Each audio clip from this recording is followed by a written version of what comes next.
Greetings, everyone. This is me again, Zahra, ex-Muslim, ex-Shia. Also come to help the Muslims see for themselves and decide. This is not a debate. This is just a presentation. And so, still on these ayats, kill except, do not kill, except for the right or the haq, the truth. Surah 17, ayah 33. And now back to Surah 5, ayah 32. What is corruption here? So Surah 5, ayah 32 again. I'm going to read it out. Because of that, we decreed upon the children of Israel that whoever kills a soul, unless for a soul, or for corruption in the land, meaning fasad, the Arabic word for this, it is as if he had slain mankind entirely. And whoever, excuse me, and whoever saves one, it is as if he had saved mankind entirely. And our messengers have certainly come to them with clear proofs. Then indeed many of them, even after that, throughout the land were transgressors. Say International Translation in English of this ayat. So this is the Quran ayat. Now back to this on fasad again. I found um, this other Quran ayat. So this is dangerous and on the haq. So it could be joined with and understood with Surah 17, ayat 33, right? So whom can you, K-I-L-L-E-D, K-I-L-L, unleaven. So, okay, what I'll do is I'll start with the true religion, right? Al-Haq first, and then compare it with Surah 17, ayat 33. So, Surah, I found this other ayat also for Al-Haq. So this deen is the true religion, right? This ayat says, Surah 9, ayat 33. He it is who has sent his messenger with the guidance and the true religion. Deen al-Haqq, Deen al-Haqq, the true religion, that he may make it prevail over all religions. Howsoever those who associate others, meaning polytheists, with Allah in His divinity, says Maududi puts it like this in its divinity, might detest it. Howsoever those who associate with Allah might detest it, right? So this ayah. So be in the true religion, i.e., Islam, and be not Killed because of Surah 17, ayah 33, which says, do not kill any person whom Allah has forbidden to kill, right? Except with the truth. It's the truth. The right, no. Or right, no. It's not haqqa, haqqan or haqqa, or in the Arabic, sorry if I've mispronounced it. In the other ayats, like haq, right? This has a very broad meaning, the haq. And so, through this ayat, Surah 9, ayat 33, this is the religion of truth, right? You get it? Do you know why I'm getting stuck and trying to repeat myself to explain? Because I'm not well and I can't prepare well for my live streams, but struggling. And another thing is that there are Shias who take it otherwise. And there are Sunnis who choose also, like Maududi chooses in what cases can this be al-haq, that you can take a life, right? Like Maududi, we've seen Maududi's footnote in Quran.com on this ayat, Surah 17, ayat 33. So apostates you can kill, right? Take their lives. So it's quite difficult, like to explain or to show to the Muslims that this is what al-haq here means. It's not to choose, but to take it in the most broadest sense, right? Meaning of this word, the truth. And so you can even consider, consider this, that you can even unleaven those that are not in the true religion, that are not in the true religion.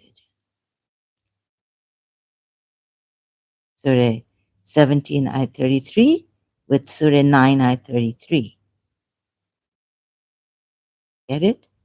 So be in the true religion. This is my interpretation. I took al-haq, haqqu here in Surah 17, ayat 33 again with its broadest, full meaning, not even the, right? The full meaning. So this is very tragic and disturbing, extremely disturbing. And why shouldn't we? However, if you go through this Islamic website where the Muslim has written about fasad, the Quran warns believers against fasad or corruption and mischief.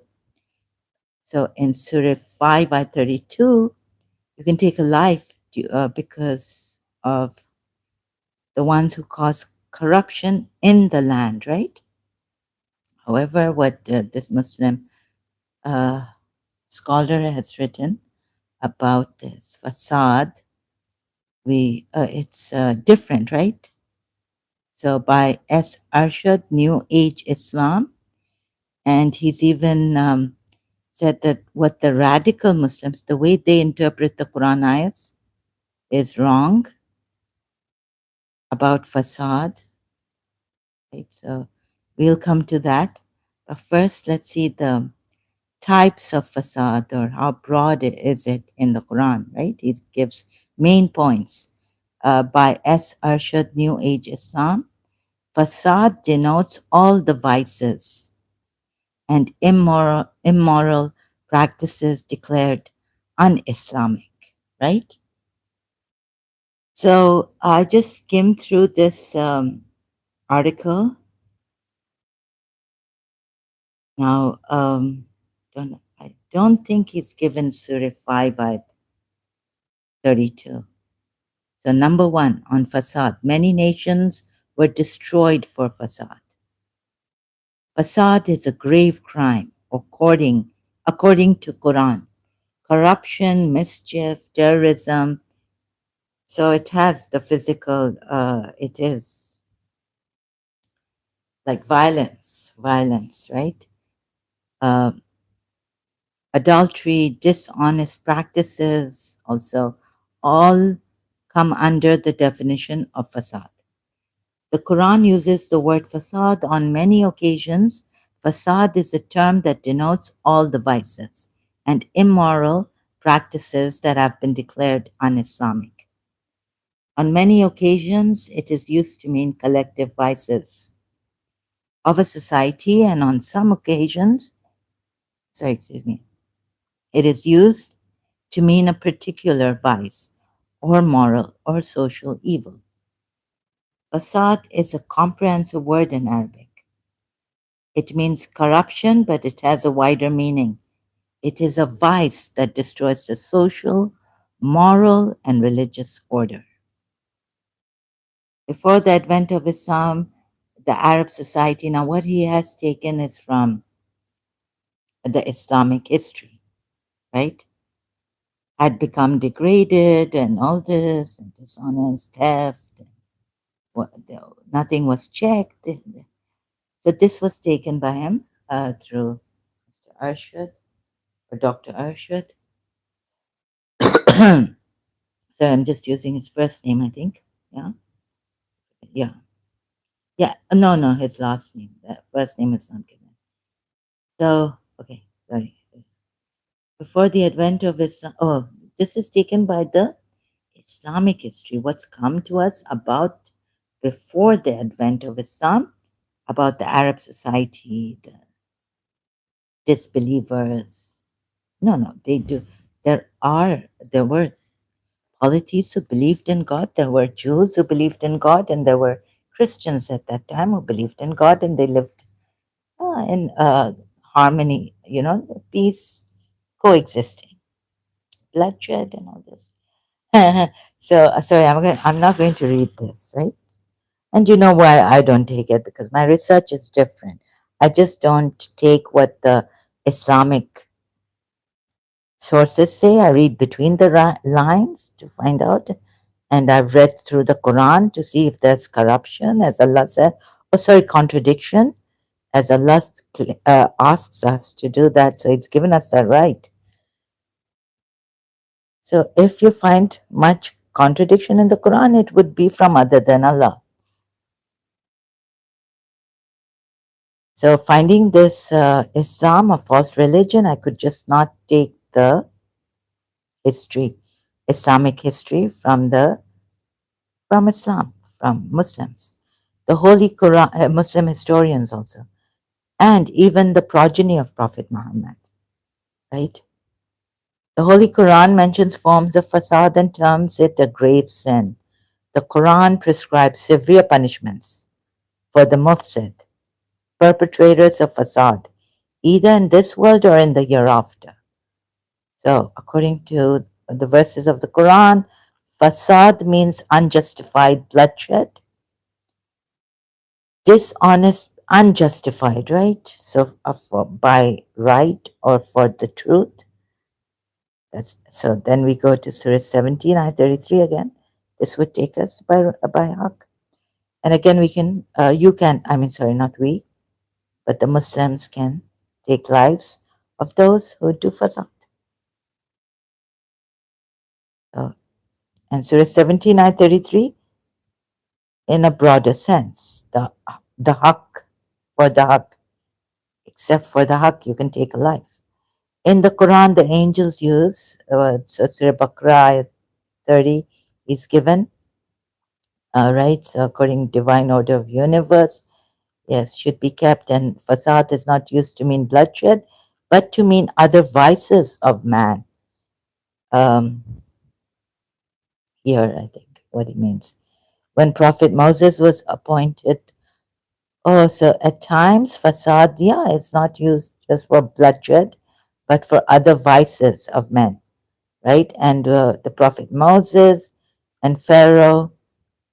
So this, and we saw that Pharaoh also said, I will kill Moses because he will change. I'm afraid he'll change your religion and create corruption on earth. So that ayat, I'm not going to take this ayat, then what is in this verses?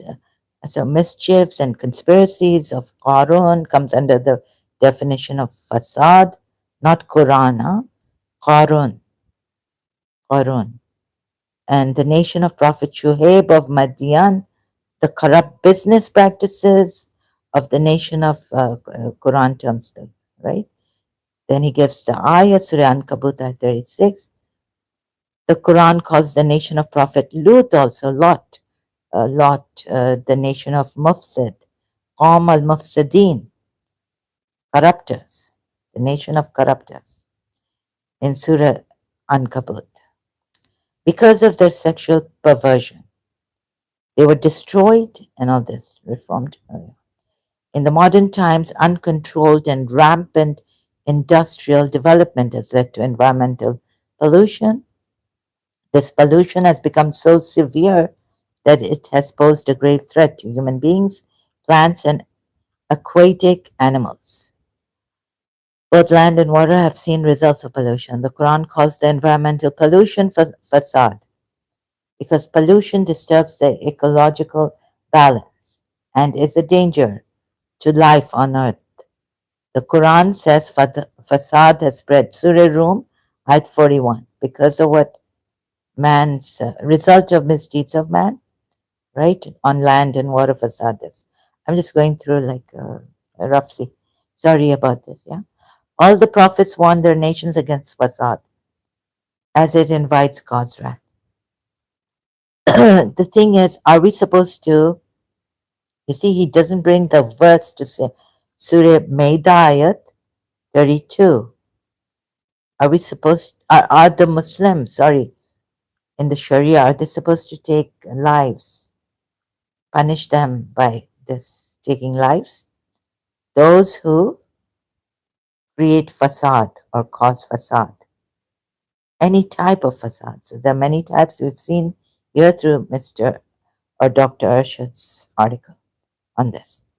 In the Quran, in modern times, the religious extremism, sorry, and also he says about the religious extremism and terrorism has been recognized as the latest form of fasad by the moderate Muslims, right? By the not extremists or these terrorists, right? They say Islam is not like this. But you see what he has missed. Sorry to put it this way. Although a very good article on this facade, but what hasn't he put? Surah 5, Ayat 82. Whose lives can be taken. Lives are not supposed to be taken, Allah says, but unless for murder, killer, and the one who causes corruption in the land. So this is what he has missed. And then in modern times, religious extremism is blamed and terrorism has been recognized as the latest form of fasad. By whom has it been recognized? By the moderate Muslims. But you see, he hasn't given that Quran ayat, right? Surah 5, ayat 32.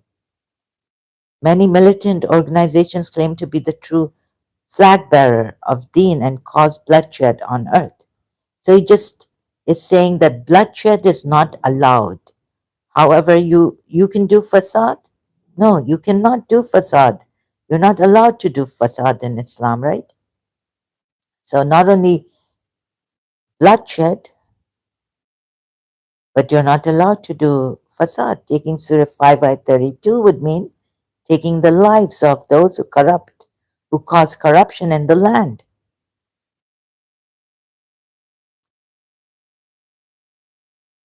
So this is what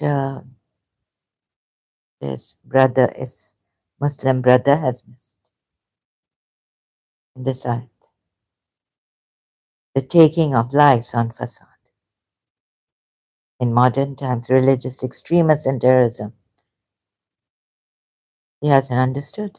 So he's blaming only the religious extremism and terrorism. Many militant organizations claim to be the true flag bearer of Deen, yani Islam, the religion of Islam, and cause bloodshed on earth. And they're not supposed to. But I've shown you that they can. You're supposed to take the lives of those who cause corruption in the land. Surah 5 by 32 he's missed. They attack non-Muslims and Muslims alike, right? Radical Muslims we saw on AI overview. Who can they take the lives of? Why do they take the lives of Muslims?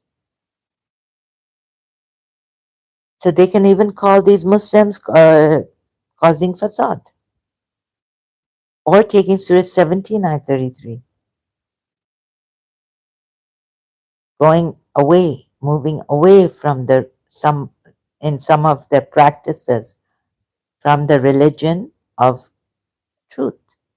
Al-Haq, Haqqu, Al-Haqqu. Also, that's the way it's pronounced also. Or Al-Haqqi. They attack non-Muslims and Muslims alike on the basis of their ideological interpretation of deen, religion, yani Islam. meaning Islam.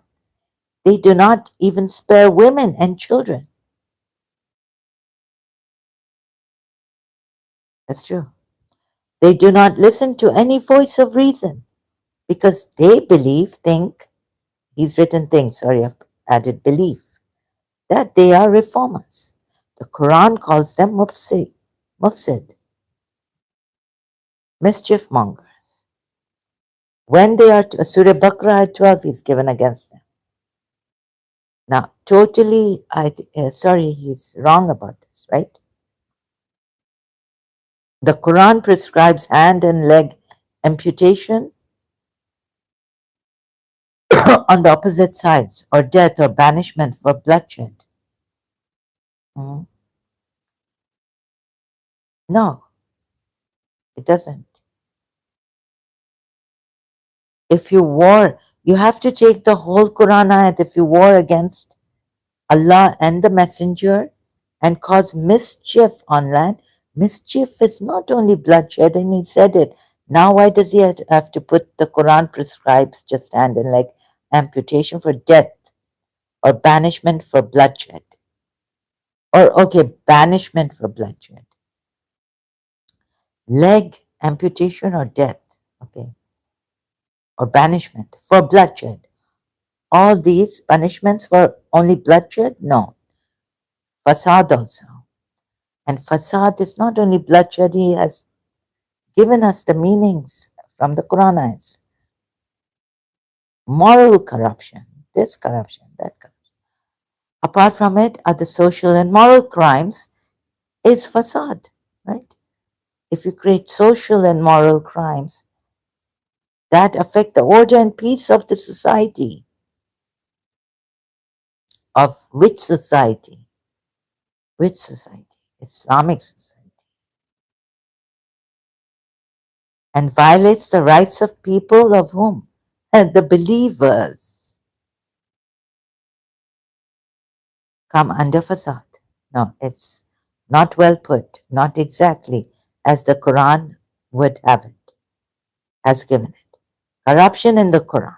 No, this is not people, rights of people. No, no, no. Even the rights of women are not the same as the rights of the male believers, women believers, right? They're different. God's wrath befalls on those causing fasad in the society. Which society? Believing society, Islamic society. So sorry, but it's quite helpful. See, that's why I have to repeat myself. S. Arshad is a columnist with he's a columnist with newageislam.com. And this is the newageislam.com website on this. His article, I'm going to just copy it and come here and paste it.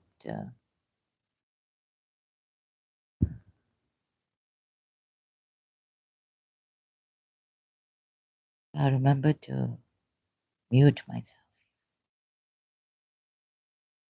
This is due to screencasting, and I have to come here and copy and paste it and post in my life. So here you have this article.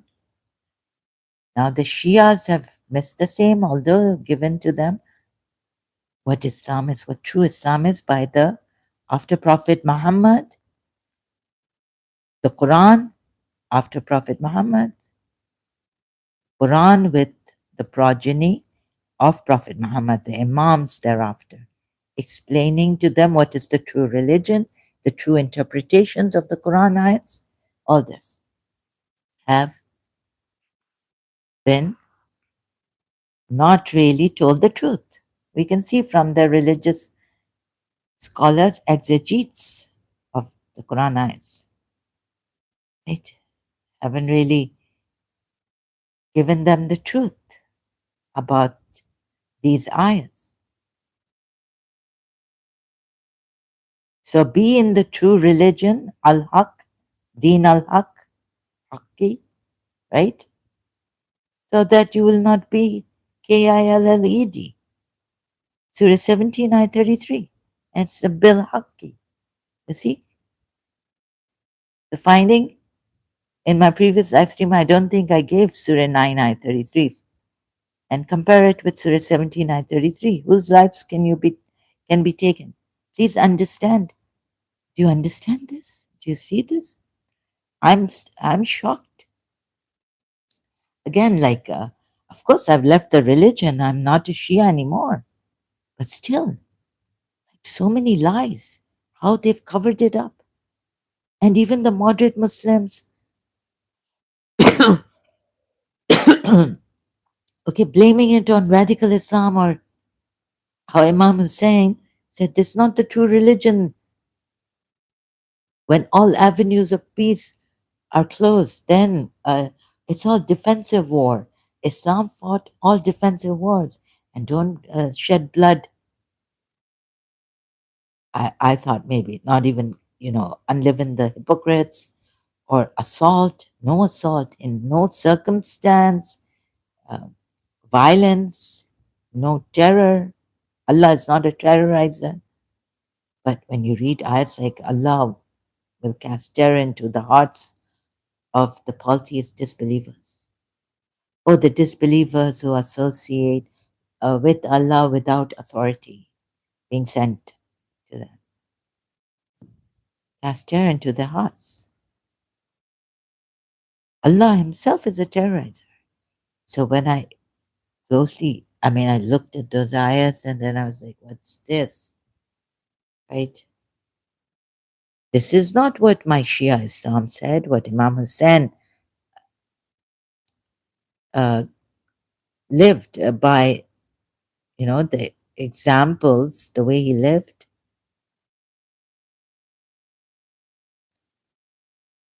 and what he said about his religion, Islam. So can this be? Can this really? But they choose, right? So I don't, but they won't. The moderate Muslim, even someone like Maududi has chosen what it means by al haq here, or with right. They put with right, but it's al haq, haqqu, right? Al haqqu. So that's why they won't take this ayat and say, oh, do we realize that we can take a life on al haq, meaning if they're not on the true religion, meaning if they're disbelievers, if they're not on the true religion, Islam, be not, right? So be, be, we can take a life. Surah 17, 33. And then they blame the extremists and the radical Muslims if they do that, right? They have understood these ayats properly, as I have. Another is, okay, so you see on judgment also, Surah 5, ayat 48, taken with what? The haq, the haq, right? So whoever, Surah 5, ayat 48, I've done in my previous live stream again. So judge between them by what Allah has revealed and do not follow their inclinations away from what has come to you of the truth now, right? Meaning Prophet Muhammad and the believers and all this. So I think the Christians and the Jews and the Christians are no more, should be Jews and Christians here. And if you go against, judge between them in truth, meaning by what Allah has revealed to you, and do not follow their inclination or desires. So even if a believer goes, celebrating something other than Islam, like Valentine's, or let's say we had, because some of us we have the Irani blood, right? A little bit. So celebrating Nowruz.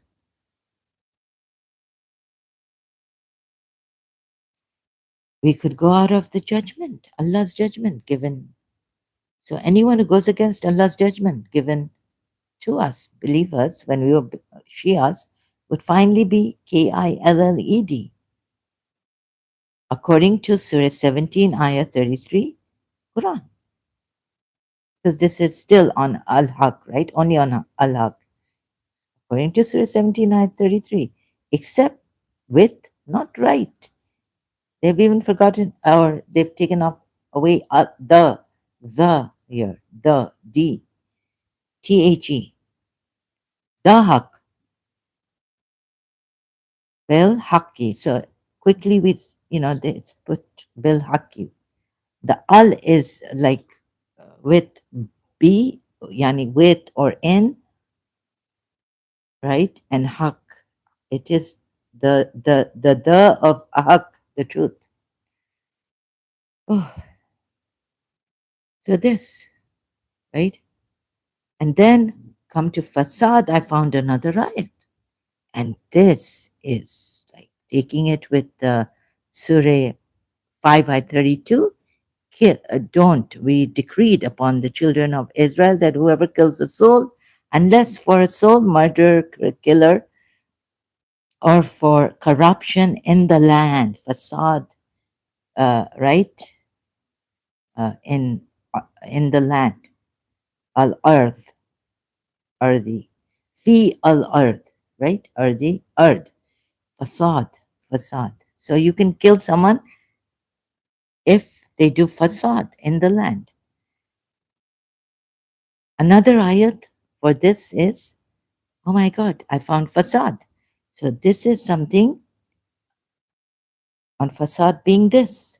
So what is facade here in Surah 23 at 71? Were the truth to follow their desire. The truth, yani the meaning, the truth, yani I say, sorry, in my Arabic or Urdu or in my language. Meaning, it's all the same in my language. So, in Urdu, my language, and Arabic, yani. Meaning, what is fasad meaning in Surah 23 at 71? Were the truth to follow their desires, the order of the heavens and the earth, and those who dwell in them would have been ruined, corrupted. Not ruined, Maududi, corrupted, like Dr. Ghali has put it. Corrupted. Let's just keep it corrupted, right? One meaning in English. So, facade, facade, corrupted. If were the truth to follow, meaning if Islam is also deen of truth, right? The religion of truth, Surah 9, Ayat 33. Also taking Surah 9, Ayat 33 for this. And then looking at Surah 23, Ayat 71. Were the truth to follow their desires, meaning Islam, were to follow their desires, the order of the heavens and the earth, they would be chaos, disorder. And those, oh my goodness, and those who dwell in them would have been corrupted and thus ruined. Maududi has put the extreme, yeah? Ruined.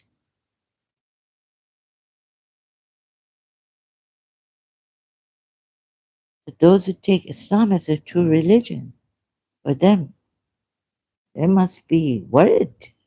Environmental, this, that. And so the moderate Muslim is saying society, society, but you know which society? You're missing out. Only the Islamic society can keep the order of the heavens and the earth. No pollution, environmental hazard, nothing coming, sorry, coming from the Islamic society, sir. Oh, brother, in humanity, I'm an apostate, sir. I wonder if I can call him brother. He may not wanna, but anyways. So I can call him sir. Those who dwell in them would have been corrupted. Nay, the fact is that we have brought to them their own remembrance. Yet it is from their own remembrance that they are turning away. Ooh, imagine it, right? If you're a Muslim, you're reading this, they're going to corrupt not only the earth but the heavens. Samawati wal earth. My goodness. disorder, caused disorder, and corrupt, finally, ruined, corrupted. Dr. Ghali, fasad. See, fasad. So, again, follow the Islamic order, laws, not your desires, to keep the heavens and the earth in order, and be not, Killed, be not unleavened. Because Surah 5, Ayah 32 again, we come to says, because of that we decreed upon the children of Israel that whoever kills a soul, unless for a murderer, killer, or for corruption in the land, doesn't mean that only who's the one who sheds blood, right? We've seen the Muslim sir has given in the article the broad definition from Quran of fasad, corruption. So not only for against a murderer, but also those who cause corruption in the land, or those who cause corruption or for corruption in the land, or for corruption in the land, right? Fasad, fasadin, fi al ardi. Need I remind you of what? Oh, what Pharaoh said to Moses, right? That ayat. So what Pharaoh told Moses that I'm afraid I'm going to kill you because you would change. He would change our religion, your religion, and cause corruption in the land. That ayat in the Quran.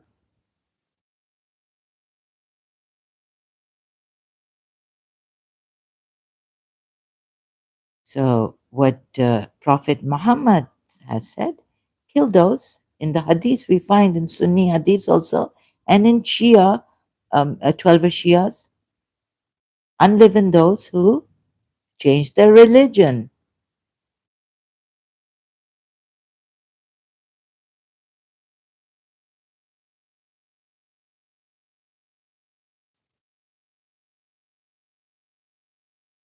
Moreover, this true religion, and yet, what has Prophet Muhammad said? Huh? Sunan ibn Majah, 3992. 3992.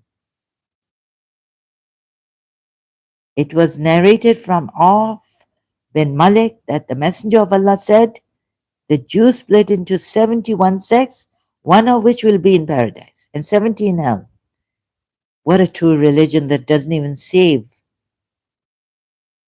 the believers, most of them. The Christians split into 72 sects, 71 of which will be in hell, and one in paradise.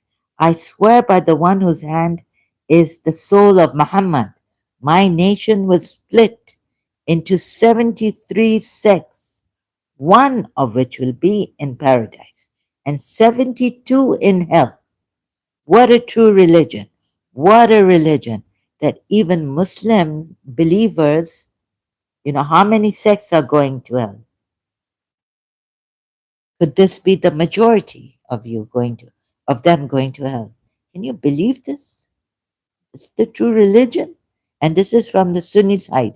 The Sunnis take this. Shias, of course, take what if the imams and all say that this is true, this is what the Prophet has said, then they would take it.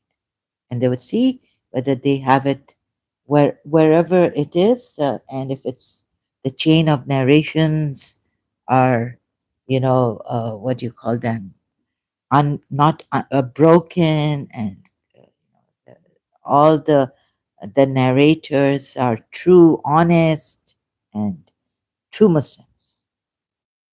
So mostly, like they take from the true Muslims, the true Sahabas of Prophet Muhammad, the 12 Shias and Ismaili Shias have their living Imam. I don't know if they will take this or not. But the Sunni for sure take this. Sunan ibn Majah is there. I think it's Sunan, so it's not Sahih. It's I think they have six Sahihs, right? Six, seven. Sitta is how much? I keep forgetting. Hadith books. So this, okay, what is the Darus Salam Hassan, Hassan, graded Hassan. Good. It's good. Authentic. It's not Sahih, but it is good. Not weak.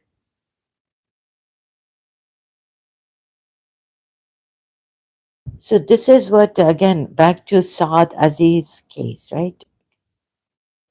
Of Ismailis 45. Never heard of this in Pakistan, even when they were, after the 12 Shias, the extremists. Never heard, but in which year it happened? Year 2000 somewhere. Saad Aziz and Sabine Mahmoud and others, police officers or security guards, were attacked by Saad Aziz and the gang and the like terrorists. So the point is that this is how they get radicalized, and whose fault is it, right? Whose fault is it here? Yes, you can. But the thing is that I'm not like in the madrasas, Saad Aziz and his terrorist gang, or what do you call it, or a group, right? Should go to the madrasas where their Muslim religious scholars have done bad to the children they're teaching as religious scholars, right? But they always get the weaker ones, the ones who, or what, in masjid they can't go. Of course, they go in the mosques also. Imam Raza Mosque, they went in Karachi and blown it apart, suicide bomb, right? On a Friday or something, prayer time. Shias were praying in the mosque. It's an Imam Barga and a mosque together in Karachi when I was there. So, excuse me, but they won't do that. I don't know. So that I don't understand. I can't. And this, actually, this religion is extremely dangerous. The way Sir has put it, Sir Arshad, I think, again, yeah. I mean, it's, you see what he has missed, Arshad, yeah? Mr. Arshad has put it.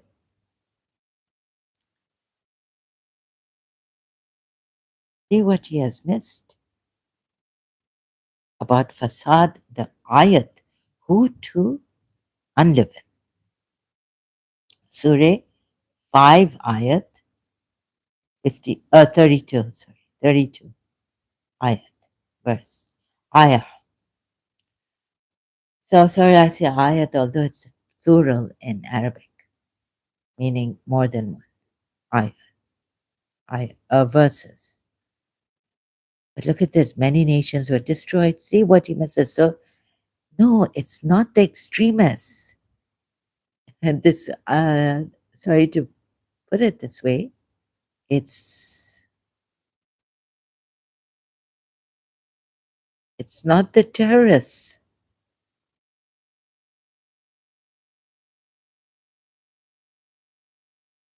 He's missed Surah 5, meaning of Fasad, and who to kill.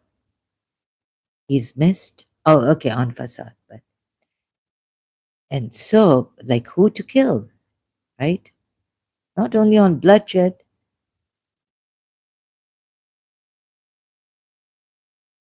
should, so, and, or, or those, meaning a murderer can be killed, or those who cause corruption in the land or for corruption in the land.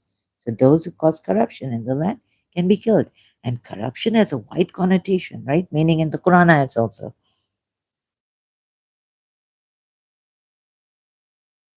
And so one of them is causing disorder. Now tell the Muslims that you're causing. Oh, so come back to the true Islam and don't practice like go here and there what the Christians are doing or Jews and celebrate with them even. You know, the truth to follow their desires. And the truth is, Islam is the truth. This is the true deen, the true religion, meaning Islam. Uh, Surah 9, Ayah 33, Al-Haqqi, Al-Haqqi, deen, means Islam, right? In short, he it is who has sent his messenger with the guidance and the true religion, Islam, i.e., Islam, that he may make it prevail over all religions. So, no religion, no other religion should be followed. So, please concentrate on these ayats. Don't go to the other ayats, peaceful, and yes, the one that they are forced to pay the jizya, only fight them. So, they're forced to pay the jizya and then remain dhimmis in Islamic states or countries and nations, right? No, no. First, look at this here. Look at what these ayahs and the words are saying, right? So, Islam, this true religion, is supposed to prevail over all religions. However, those who associate may dislike it, right? Well, and then compare it with Surah 17, Ayah 33. And the English translators haven't even put al-haq properly here. With, except. So forbidden to you is to kill a person except with al-haq. So in or with al-haq is that now here, at least looking at this, I mean, it means, and taking it with Surah 9, Ayah 33, that you have to be in this true religion. And taking some other ayahs, I've previous live streams, Allah will cast terror, and this, so with Surah 17, Ayah 33, about Al-Haq, do you realize Shias even? So it may be very shocking for you, right? That your Imams didn't really represent from the progeny of Prophet Muhammad. You took as successors the succession to Prophet Muhammad, your holy prophet. How they lied and covered it up. Or am I wrong? That you can choose now what is al haq? Oh, it's a right. It means a right. No, it doesn't. We saw that it doesn't mean a haq or I. So from my previous live stream, I've done that work. I've shown you. Let me show you again if you would like me to show you again. Right? Go to my notes. A haq is okay. I accept. It's a right. A right or right. Or but this al-Haqqi in Surah 79:33, Allah should have been careful. Should have put it like you put it for like Haqqan or al-Haq, But al-Haq, Haqqu even, I showed you, goes with Surah 5 ayat 48. So their inclinations away from what has come to you of the truth. In pronunciation also, in pronunciation, the same as in Surah 17, ayah 33. So whose life can you take? Work it out. Through these ayats only that I've, like the ayats that I've shown from my previous live streams and now also.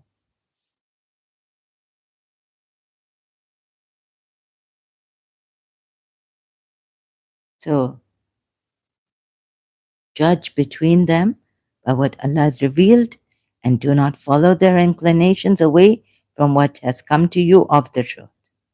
And also don't forget the truth here, but this one, in same pronunciation, same as in Surah 17 ayat 33. This one, a little bit different in truth. The book in truth, i.e. Quran, they say, or decrees, or whatever you call it. But the book wasn't sent down, kitab. So the meaning changes here, of course.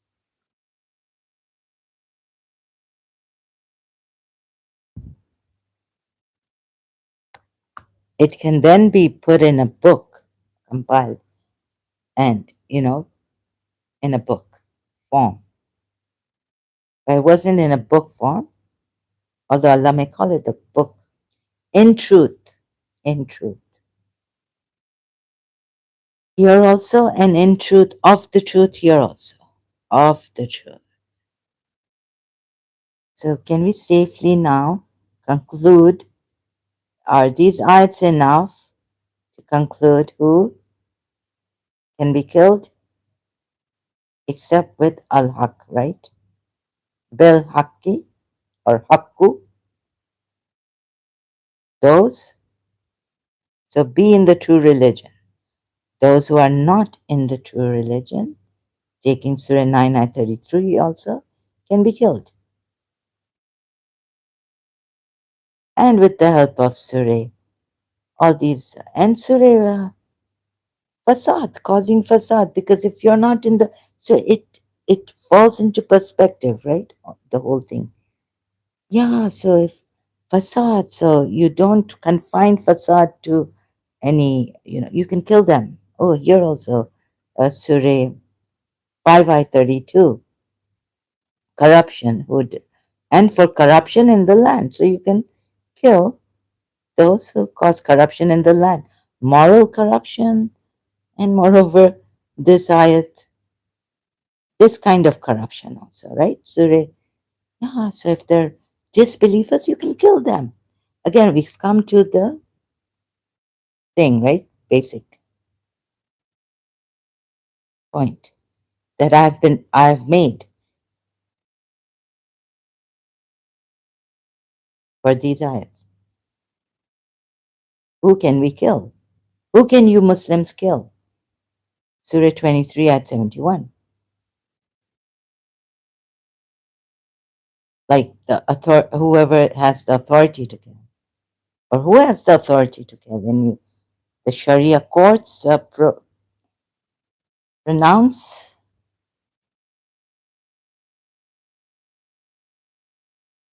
or you can just go and find them and kill them. Like it's said in Surah, it's stated in Surah 33, 61.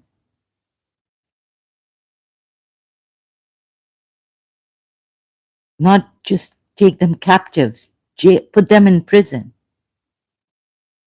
and massacre, ruthlessly kill them. So Surah 23 at 71, were the truth to follow their desires. Keep your desires to yourselves or in the boundaries of Islam, the order of the heavens and the earth and those who dwell in them would have been corrupted. Right? Dr. Ghali, not Maududi. But it means finally ruined, ruined. Nay, the fact is that we have brought to them their own remembrance.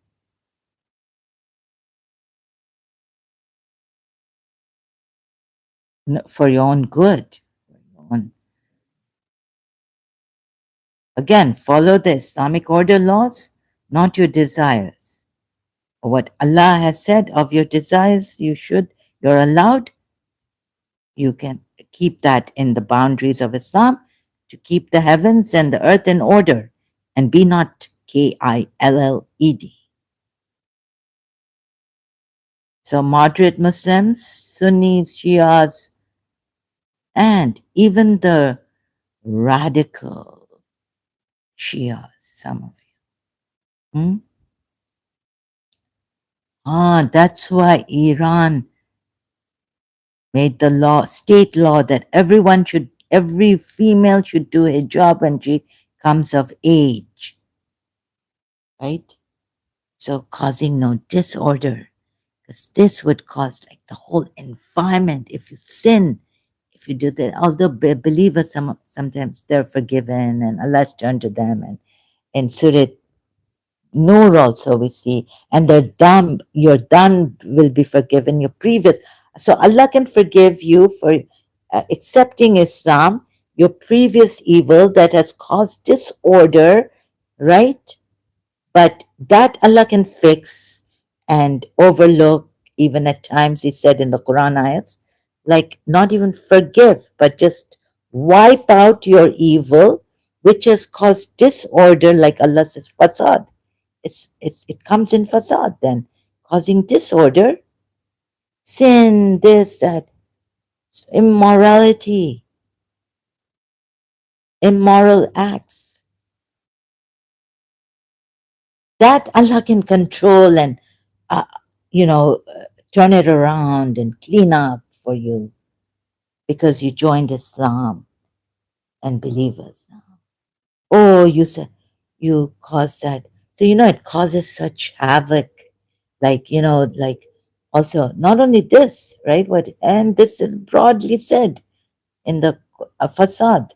So, sin, this, that, vices, evil practices, un Islamic practices, right?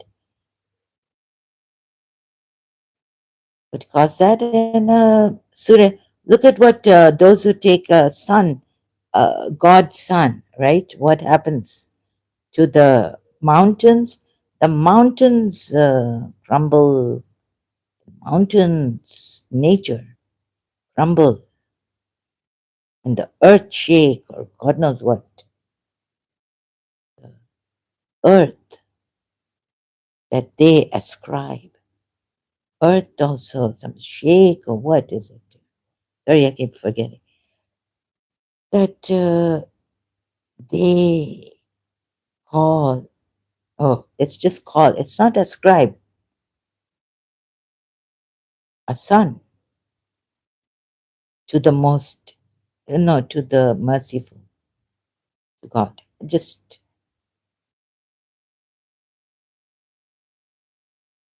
to remind you.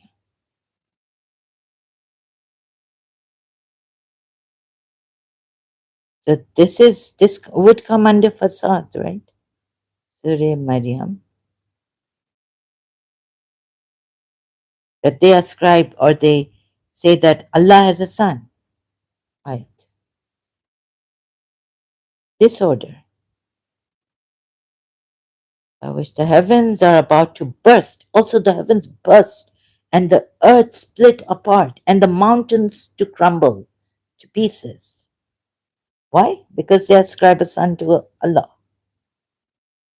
And they say the most merciful has taken a son. Allah doesn't even say Allah here, but the most merciful, right? So, Surah Maryam ayat, that was 88, and this is 89. You have done an atrocious thing. Atrocious. Shayan thing.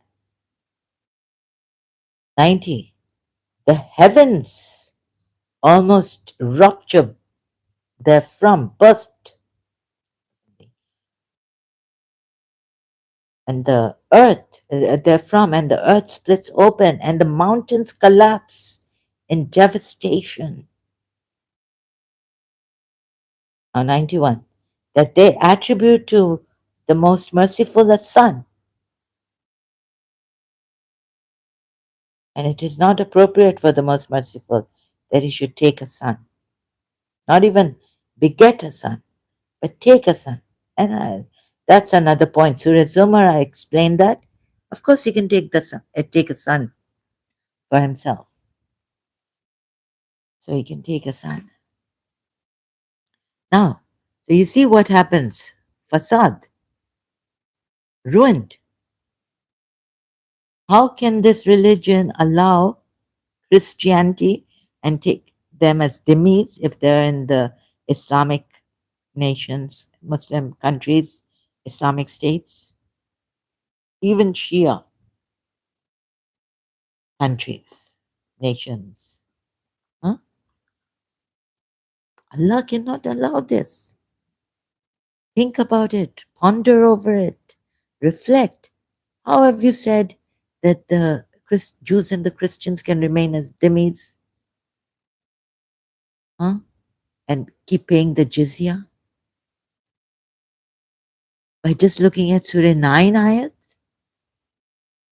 But you disregarded Surah, and the way you interpret Surah 9 ayat, which one is it? 1, 2, 3? Yalunakum. Yalunakum. Whoever now you've spared, finish them. Yalunakum. And for this also, how can there be? Think about it.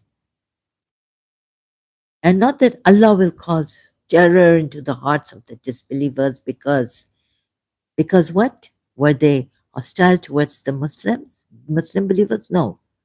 He will, meaning it could be when he wants to, right? Now that he has brought Islam, do you think he will allow them to remain, keep practicing polytheism? No. Now he can cast terror into the hearts of those who associate with Allah without authority being sent to them by Allah. Yeah? So now that Islam has come, so he will do it. If Muslims have gone to them who have become polytheists, who have become Muslims, or non-Muslims who now have become Muslims at the time of Prophet Muhammad, go to them and recite to them their ayats and say, believe, inviting them to Islam. If they don't, finish them. That's the bottom line of Islam, right? The true religion, al-Haqqi, Deen al-Haqq, will prevail. And so, how come most of you have not understood this, and only the extremists have understood these ayats? And then you blame the extremists when they come after you. No, no, you cannot use your religion for your convenience, right? However, you have put it and you think, stick to the Quran ayats and see.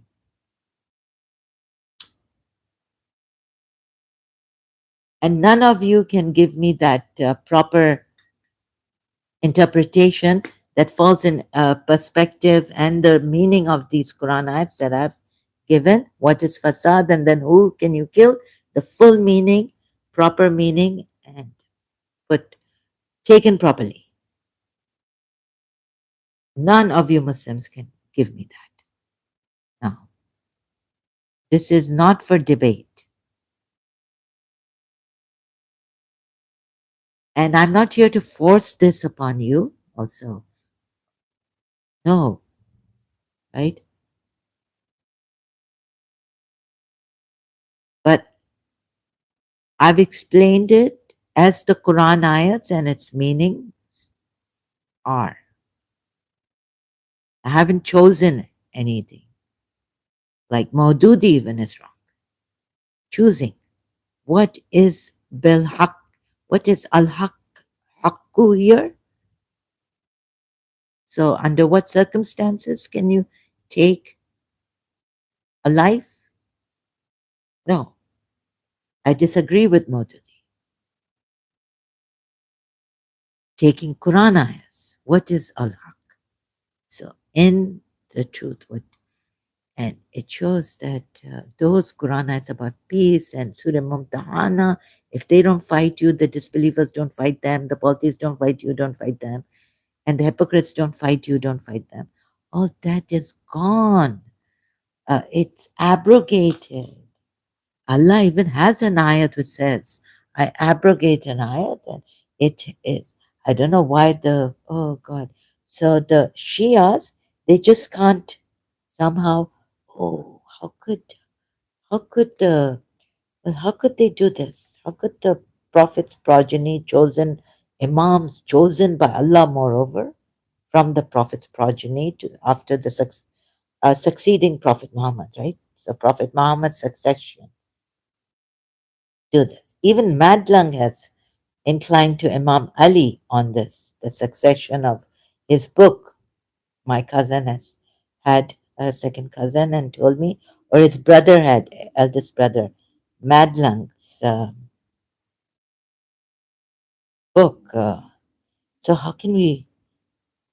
Oh my God! So Prophet Muhammad lied, and his progeny lied. For what reason? Power and maybe fame and name and all this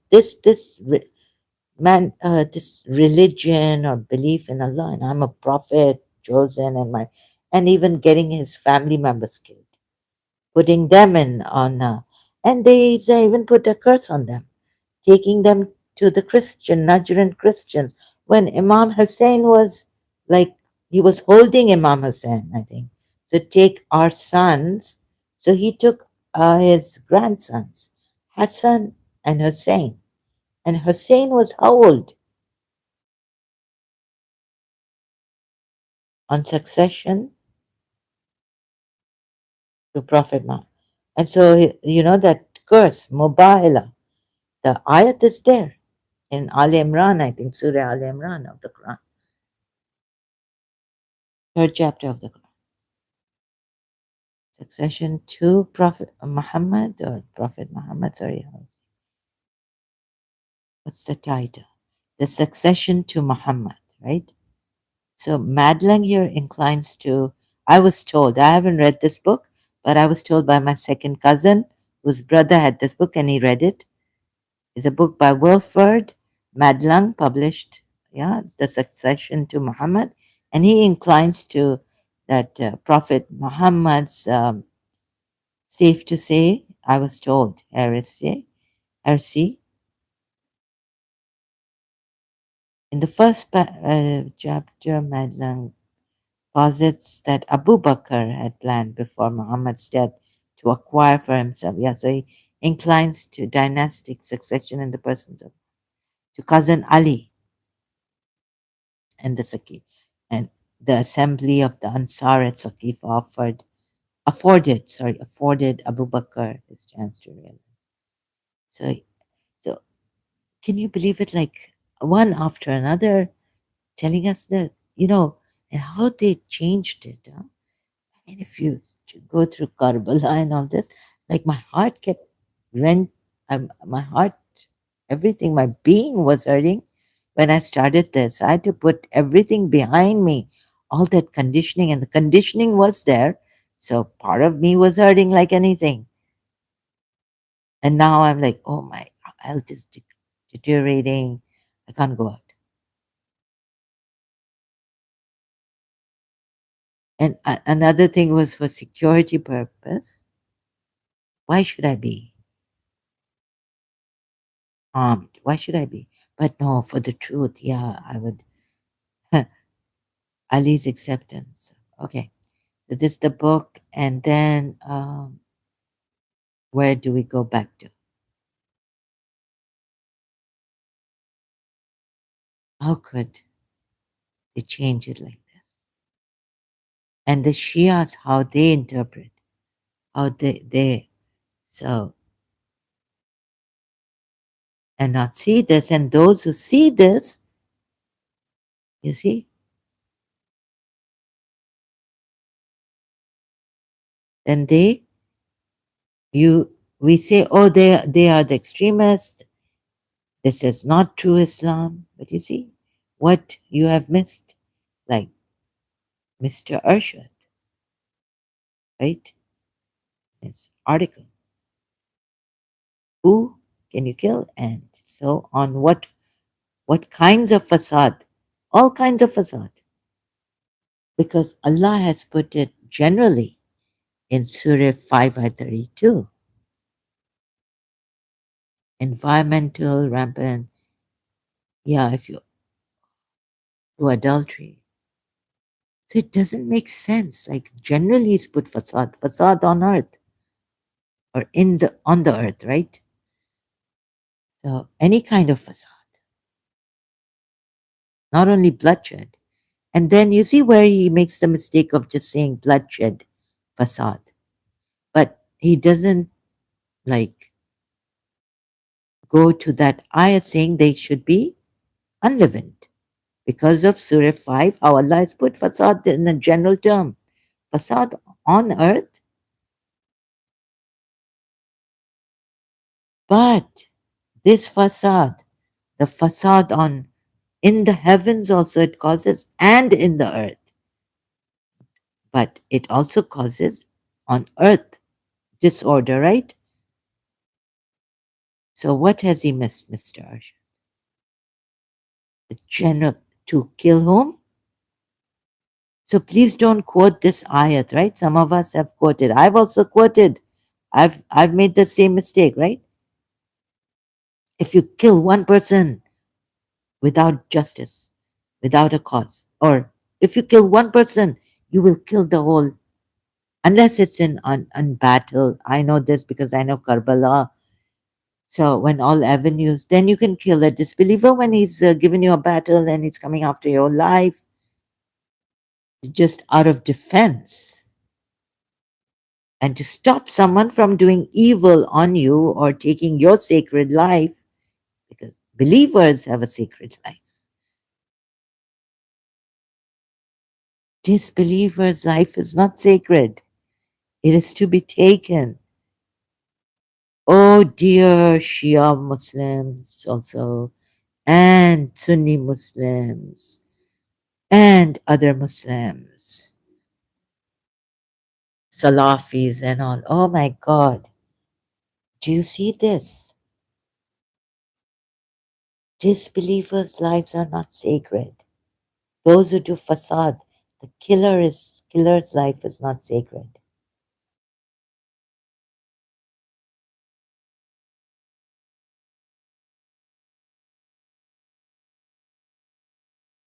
Those who are not on the haqq, their lives are not sacred. It's not haram to kill. Now, I worked it out. Now, whether you accept this working of mine or not, right?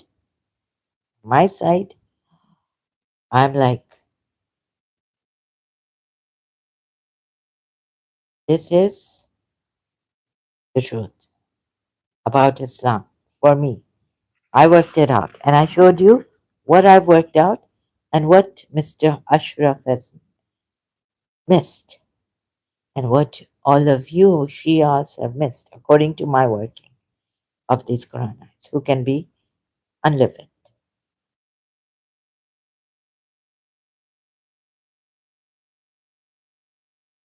So, what shall we do now? Thank God I started. I left this Islam because I thought it was a non violent religion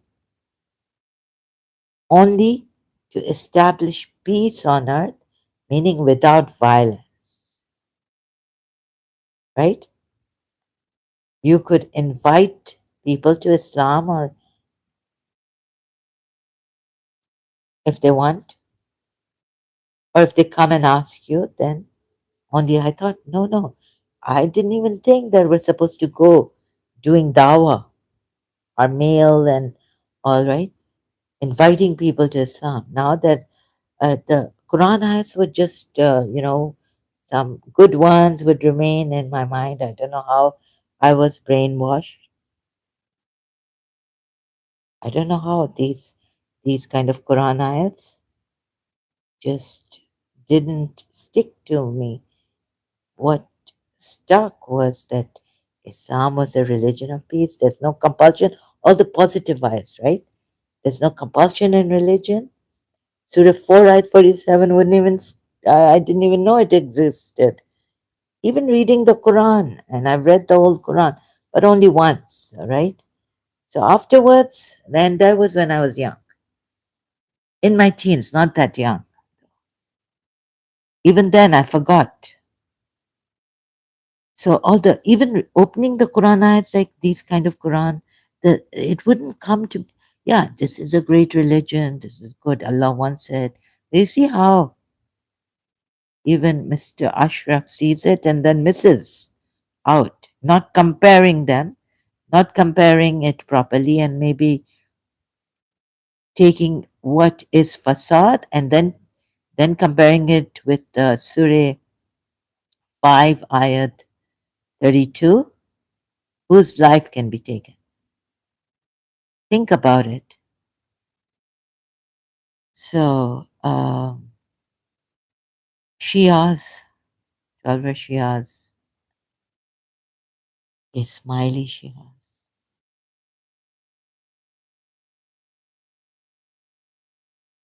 So, the Ismaili Shias are like, Sabine, a Muslim, we're peaceful, right? We want to do this in a peaceful manner. We just want peace. We want reform. We don't want violence. No way did Allah say, oh, what great things Imams, Ismaili Imam has said. And because he was fourth, like liking it on Facebook, loving it, giving it a heart, how positive he has spoken about Islam, right? How positively. His Highness, excuse me, the previous Khan also, and the present.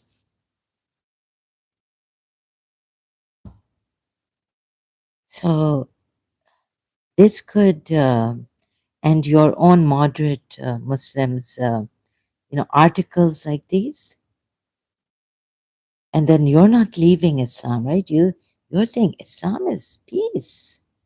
Although Fasad does this, Fasad does that, and yet no bloodshed, right? Peacefully, and it's only the extremists peacefully try to. We do good. We do the Islamic way, environmental, protecting the environment, trying to stay away from sins, adultery, fornication, things like that.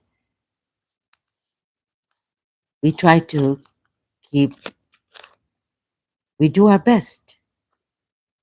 Pray 5 times a day, or how Ismailis, pray to the Imam. Imam is there now. Just go to Jamaat, go to the mosque,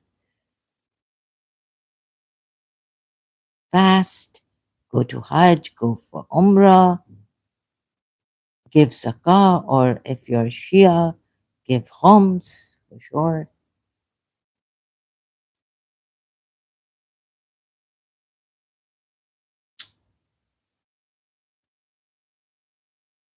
Yet, so what was I saying?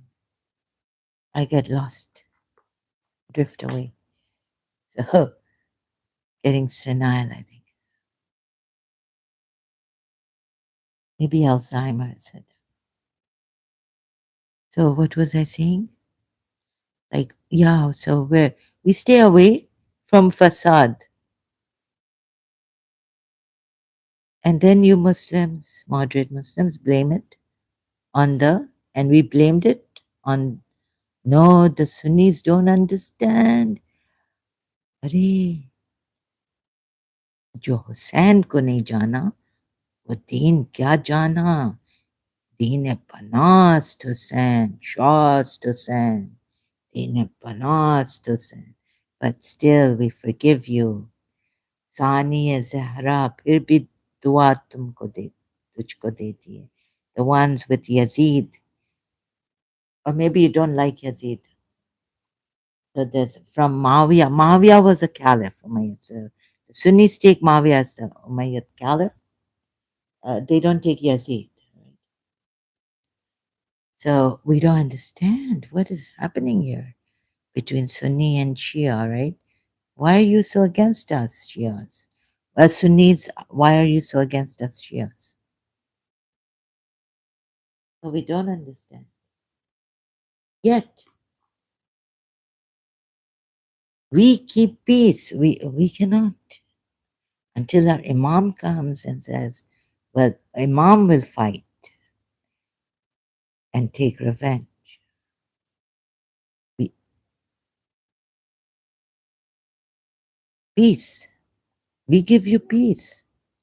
That ayat, investigate. If someone gives you peace, don't tell them that they are, greets you with peace. Don't say about them that they are disbelievers. So, but 12 Shias, you can also kill on apostasy and be like against in Iran, hard with those who, if the hijab is not right, take them in prison or what, find them and punish them violently, grab them and put them in the car and say, taking you, the police, what do you call those Islamic police in Iran?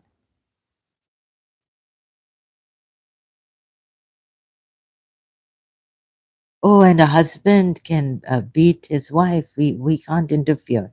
No Islamic authority is going to interfere. Elder is going to interfere on this.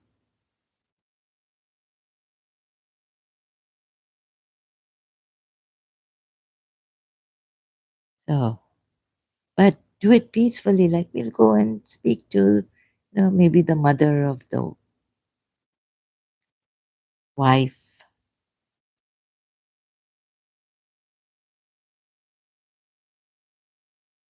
So, peace, peaceful ways. And since you are sticking to this, it's peaceful. Islam is peaceful. Islam is peaceful. There's no compulsion in Islam. What have you missed? And then, okay, get the apostates killed, right? Oh, yes. Oh, we have to be harsh. And Rasulullah, even my father said, if you don't pray, I'm going to hit you. Stand up. He made me stand up at the Janamaz, right? Musalla, we call it. Prayer mat. And what did he do in Dubai? When I was 16 years old or something, 15 and a half or 16, we had come to Dubai. He took a stick. Now I'm praying. He's got me standing. I'm not saying, no, I'm not going to pray. But, he's got me standing on the prayer mat in his mother's room in Dubai. And then he had to hit me with the stick on at the back of my calves, right? Legs, lightly. Pray. I'm standing on the prayer mat. I haven't said no, I don't want to pray.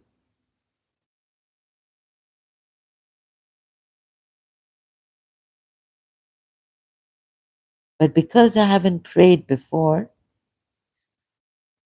anyways, it was Ramadan and I finished the Quran, reading the whole Quran in English. So, the strict, stern, all that you agree to. But Islam has no violence. Islam is peaceful. But that the punishments are because, when you get too much and you don't listen, don't. And so why should the extremists listen? But that's not a good. Uh, but you see, the extremists are not going to listen to you because they say you don't listen, moderate Muslims. And so unliving. This, so you get, this is how strict Islam is not about coexistence with non-Muslims. This is what I have found in my working, and I'm really not here to convince you, but it is unacceptable. This Islam that I have found is unacceptable. Unacceptable. This is incompatible. And for life, I mean, you're taking a life because your Allah is on against polytheism. He could have, when he says, he could have changed, could have said, no, no, you can worship me as you like, right? But your intention, it's the intention. We thought, the intention is the most important. Okay, you don't know me. You know my, I think the Hindus know they have gods, demigods, and but even, okay, the Gita, Sri Krishna says through demigods, but I'm the God. I come through me. Don't take demigods or what, but still, right? God should. I don't agree with the Gita on that also. I think that God should have accepted the demigods or the gods, other gods, and then you realize the highest is the highest God or the one God. Like there are many angels and working for Allah, and even the devils working for Suleiman. Allah is a hafiz of these shayateen. So when Allah can make the devils work, Quran ayat, and that doesn't create disorder because he's a hafiz, and these devils, they don't bring Suleiman into their on the wrong path. No, this doesn't do any facade or anything. He's made the devils work for Suleiman. This doesn't create disorder, but he won't allow. Oh, so no, the worship of these he would not allow. But thank you, devils, you're working. And then they're scared, and what have they said? This is ridiculous. The devils worked for Suleiman.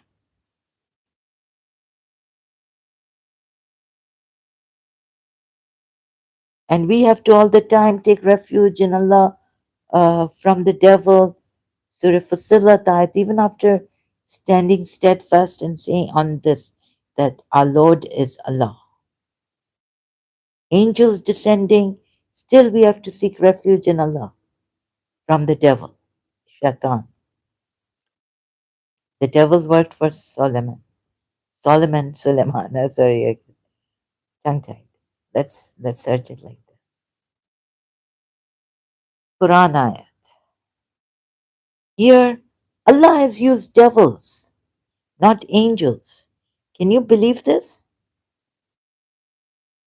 But who am I? When I was a Shia, okay, like the jinns they worked, I thought, but when I looked at the Arabic word, right, it's shayateen. It's the plural form of shaitan.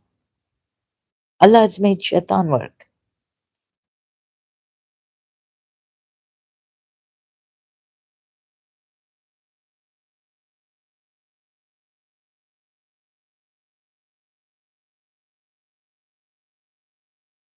The devils worked. Wait a minute, I think.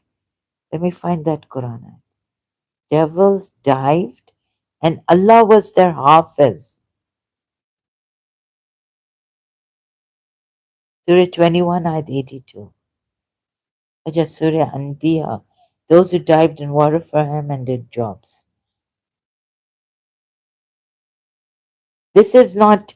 This is not facade or going against al haq, the religion. No, no. Here Allah has allowed this. And Surah Sabah ayat also. Subjection of Satan has been explained. He kept watch over all of them. Oh, look, Allah was a hafiz, right? Need I go through these ayats now? This is ridiculous. These are not jinns only. These these are this is the plural form. These are the plural. These are shaitans, satans.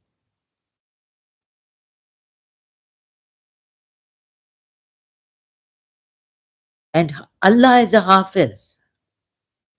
In jinns, invisible and all this, but you know, from the jinn community or race, but shaitans, not even pure jinns that we have in Islam, right? The Muslim jinns. Allah didn't take help from Muslim jinns, not even from angels. Excuse me. This is ridiculous. And so, how many?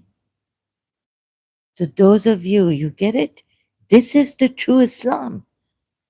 I've worked out for myself. This is the true Islam. I can't blame the extremists. Now, I have to protect myself from the extremists because I know this is not the haq, also, right?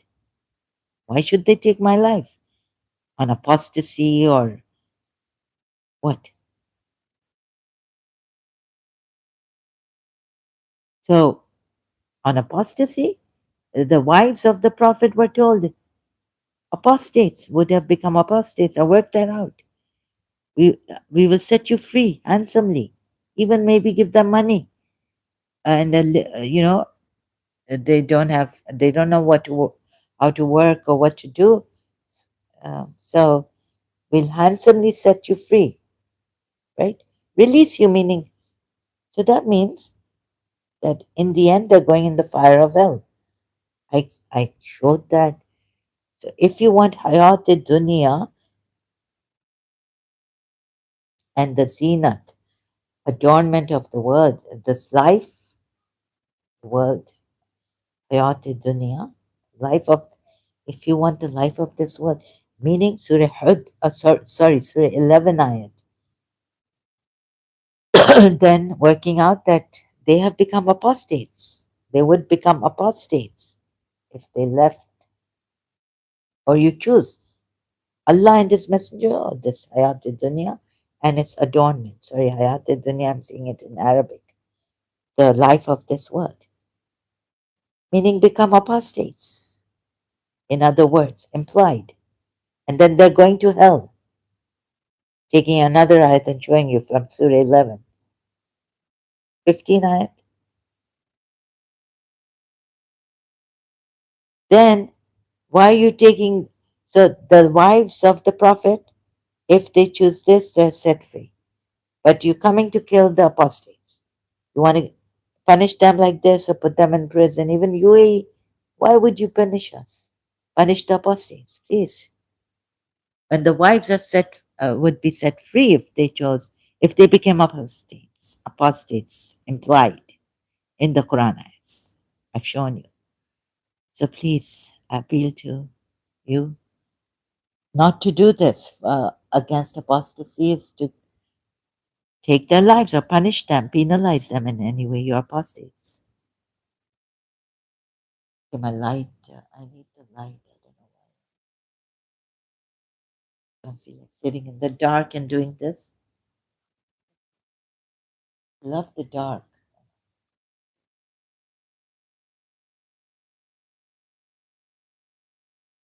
So, what shall, so what I have done and what you should do is see Islam this way also. This is, okay, if you're not going to see Islam, you're going to get apostates killed for. So at least I'm out of that, right? I saw that, I have seen, I've shown you that this religion is not true in it.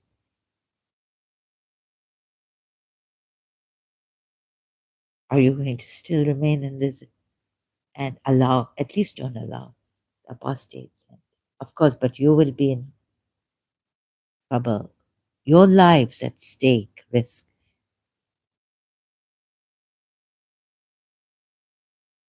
So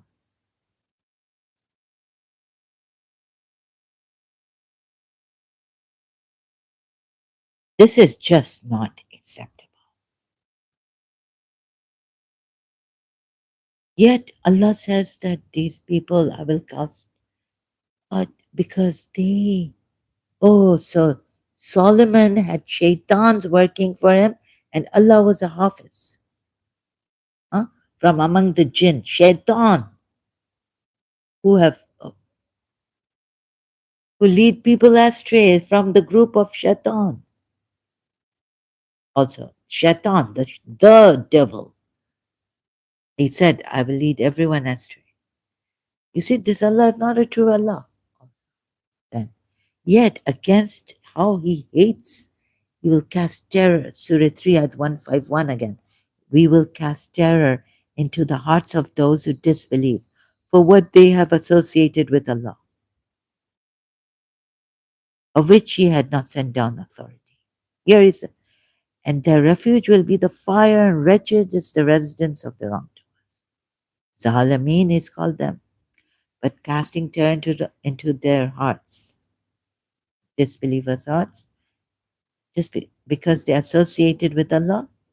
Come on, Allah, what would this do? What would this do to your majesty?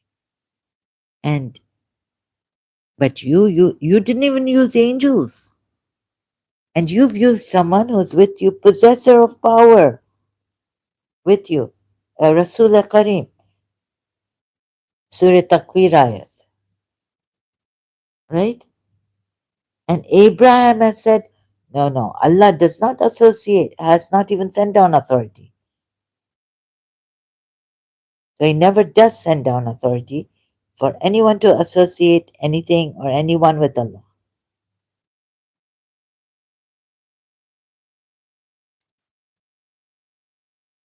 So think, so then he tells them this, casting terror. Okay.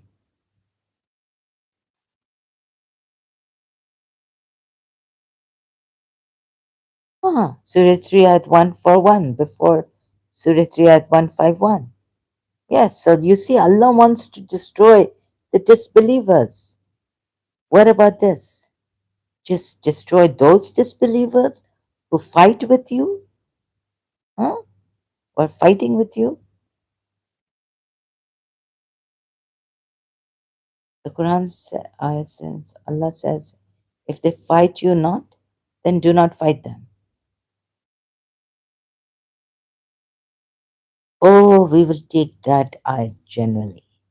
So here when Allah puts generally, destroy the disbelievers, we won't take it generally.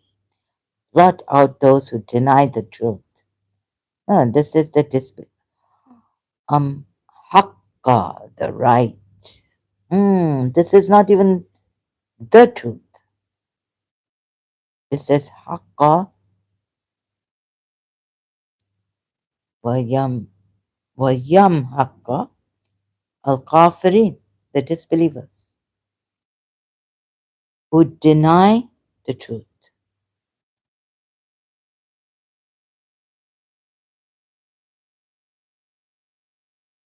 Are you telling me that this haqq, Surah, we go back to Surah 17 and 33? Who to? So here Allah puts it generally, and you say, no, no, no. It's blot out those disbelievers who are fighting with us. Fighting. Not even hostile, but they give us a battle. And you don't take it generally. You take it specifically. You take it in and tell me that I'm out of context, some of you. Who is out of context here? You don't take it generally. That generally Allah's put it. And purify the believers. Oh God.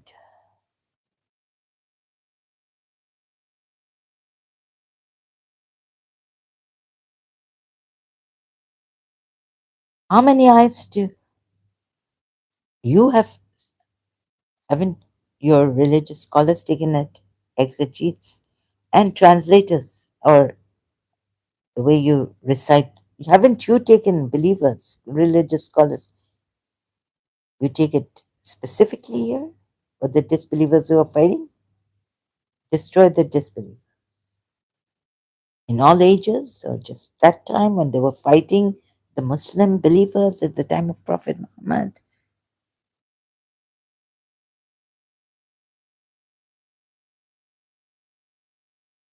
And when will he destroy the disbelievers? He is very clear. If he doesn't say by your hands, believers' hands, then, oh, he hasn't said this. He's Then he decides, and then in another ayat, and this really, who?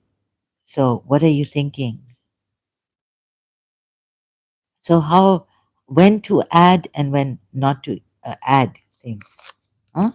Explaining, like, oh, so let me explain, like, oh, this means that this means what it means, but let me just explain further, expound, explain.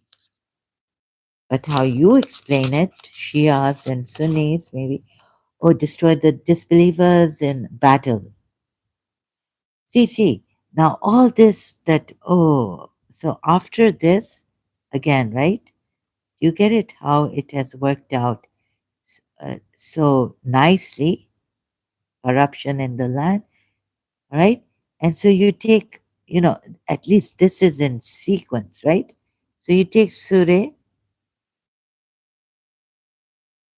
Muhammad, sorry, believers, this time there's I never wanted a debate actually, but challenged you in some things because I really had to call you to come here.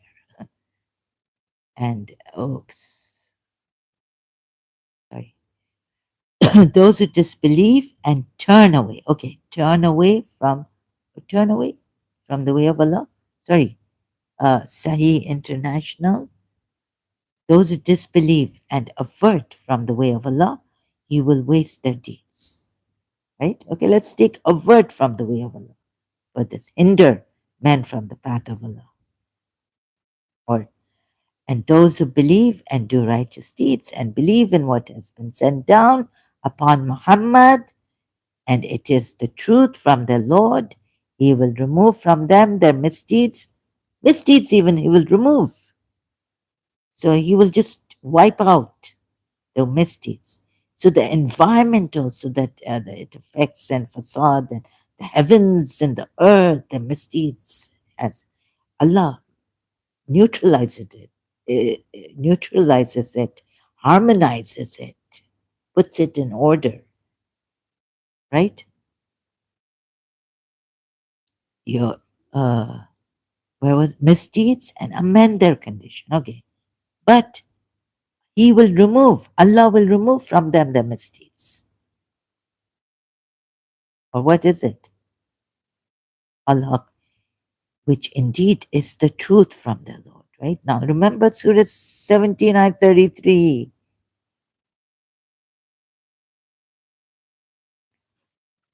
I didn't. Okay, it's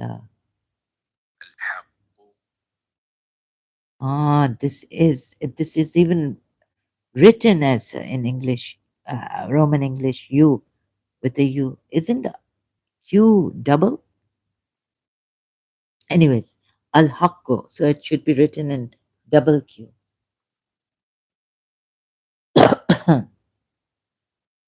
The Q in Haqq, right? So,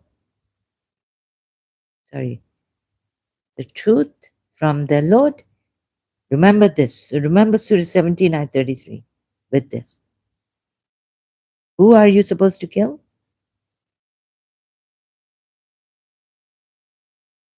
Remove from them misdeeds, this evil deeds.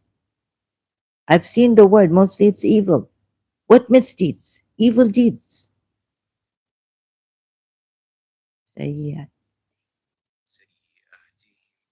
Sayyah. Sayyah. Sayyah. Sayyah. This is evil from evil. Misdeeds? Evil deeds. Very good, Maududi, yes. Allah has remitted their evil deeds. And fasad, and that's Allah saying fasad. You know what is fasad? This is, I just can't put it in words. So the evil deeds are fasad because it causes corruption and all this, right? Puts the heaven and the earth. in disorder, it affects the environment. Yet he will remove from the believers their evil deeds. He attained in faith and did righteous works and believed. So the evil deeds will be removed. But they're doing righteous works and set their condition right. Like, okay, they become like not for, so condition, improve their condition, fasad gone, improving.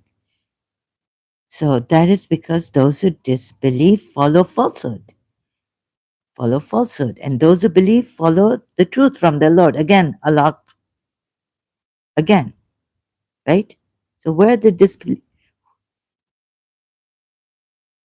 remember Surah 17, ayah 33. Still, keep that in mind. Al-Haq of Surah 17, ayah, and who are to be killed. Where's that?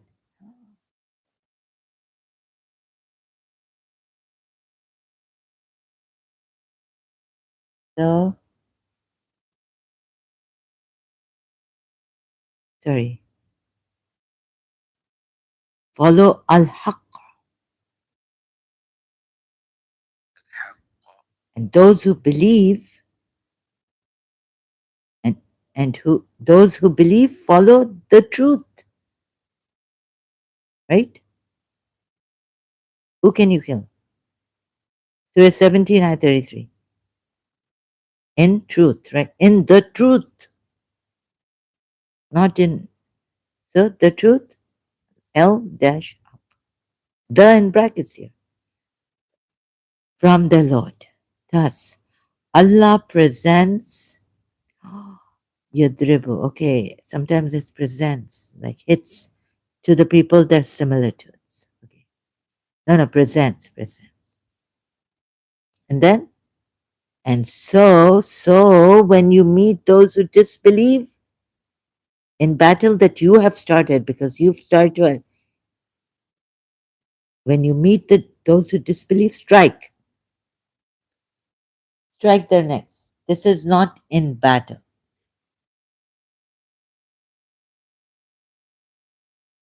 So you see how Jang-e Badr, the Battle of Badr started. The Muslims with Prophet Muhammad, they were attacking, who were with Prophet Muhammad in Medina. They were going and attacking, going after the caravan of the polytheists filled with goods, and they were attacking it and stealing things and looting and plundering. So Abu Sufyan called, right? Who was that? The polytheist chief, another at his time. He called and said, I need an army now. Protect me from these Muslims, protect my caravans. Sorry, not protect me, but protect the caravans they're attacking.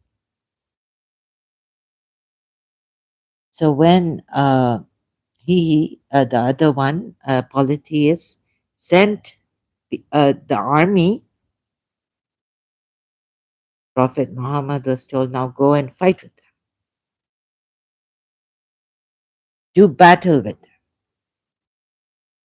Fight with the army, leave the caravan, leave their caravan that you want to attack, the one unarmed.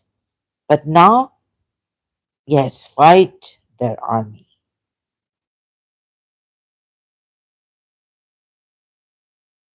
Who started it?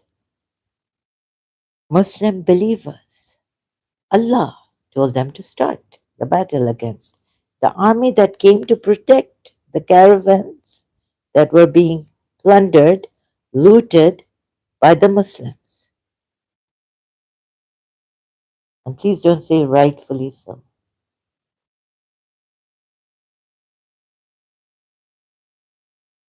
But this.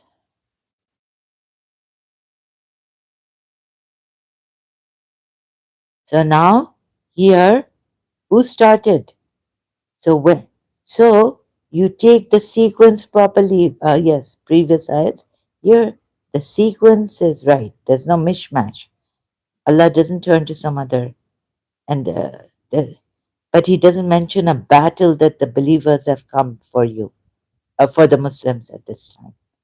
So, thus, when you meet so those who disbelieve, strike next until when you have inflicted slaughter upon them.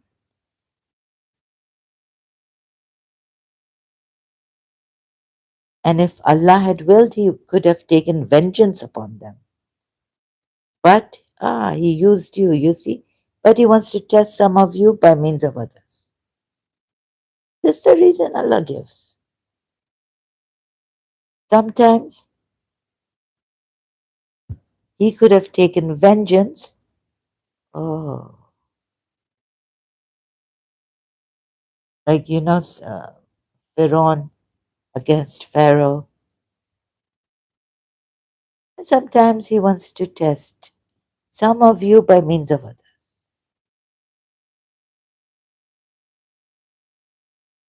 Does this mean that the disbelievers have given you a battle? Shias, do you take it like this? Just because. Vengeance for what? Could it be that vengeance for just because they didn't believe and they follow falsehood? In these ayats, when they are called to, who is more unjust than one who gives a lie to Allah, and when he's invited to Islam, he doesn't come, turns away.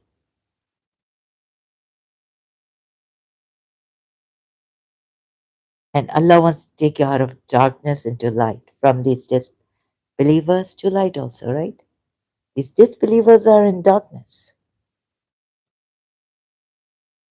Oh, but Ayatul Kursi doesn't make sense. Now I start to use my critical mind, and so how could the disbelievers be in light and the disbelievers from light to darkness? My God, does Allah really? Let me check again. So this is how I am. So you see, in this ayat, it means, what does it mean? I'm getting to, what am I getting to? It means just strike at their necks. Like the radical Muslims would shoot, like gun down, mercilessly. Like in Surah, hypocrites now and the ones in Uzat is a disease also. Only that, rumor mongers, imprison them, find them. Take some like a kafara from them or something. Find them monetarily. So where was I going? I forgot it. Let's go back. Oh, Surah 33 at 60? No, no. That's okay. I don't know where I was going. I've forgotten. Sorry. So smite at their necks at length when you have thoroughly subdued them. Vengeance. I was here. Does it mean that the disbelievers, we destroy the disbelievers, purify the believers? So how many eyes shall I show you again and again? To show you, he wants to purify, yeah, purify and destroy. I think I was going there, I'm not sure. Purify the believers. Oh, Ayatul Kursi. Can you believe it?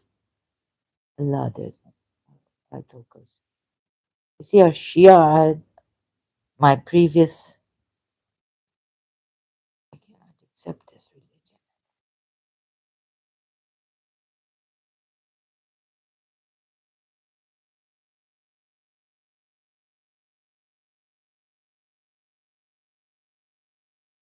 It's longer than the Sunnis.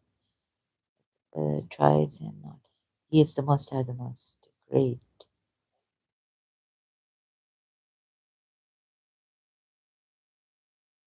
And Then, next ayat. 256. There shall be no compulsion in religion. Truth stands out clear from error. So whoever disbelieves in Taghut and believes in Allah has grasped the most trustworthy handle, which never breaks, and Allah knoweth and heareth all things. Allah heareth and knoweth all things. Sorry, I forgotten. And Allah is a friend of those who believe. He brings them out of from darkness into light, and those who disbelieve, their allies are Taghut. They take them out of light into darkness. So before that, they were in light.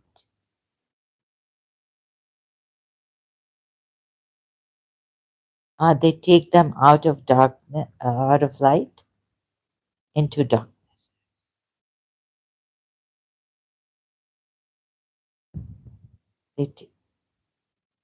Those who disbelieve, every darkness. Which one was mine in English? Allah is the protector of those who have faith from the depths of darkness. He will lead them forth into light. Those who have faith and those who reject faith, uh, the patrons are the evil ones. Rejecting faith.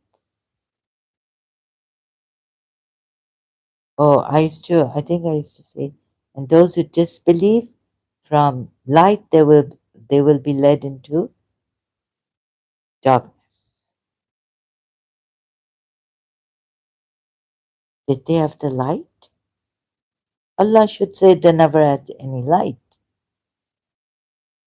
Allah is guardian, brings them out from the. Allah is the protecting guardian of the wali. Not only Allah, Surah Maida 55, He's made the messenger and even those who believe, wali, with him on the same level. Here he says this, of those who believed, he brings them out from those who believed, from light and from darkness towards the light. And those who disbelieved, their guardians are the evil ones. They bring them out from the light. When were they in the light?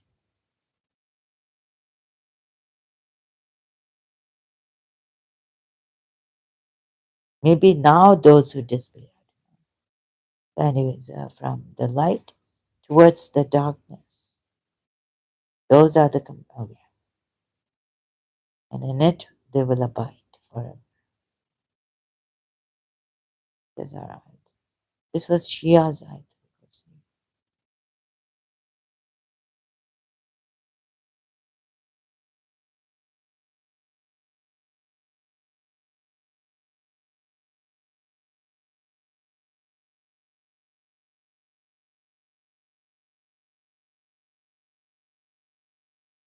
Oh God. Allah Abraham, can your Allah do this also? Right? He can't even turn back time. So Abraham said and said, Allah brings up the sun from the east. So bring it up from the west. Why don't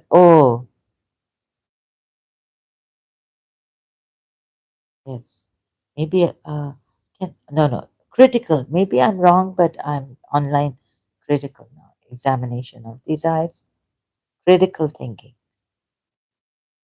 And he should have said, can Allah do this? The disbeliever, king.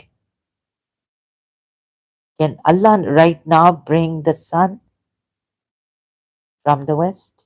Bring up the sun from the west?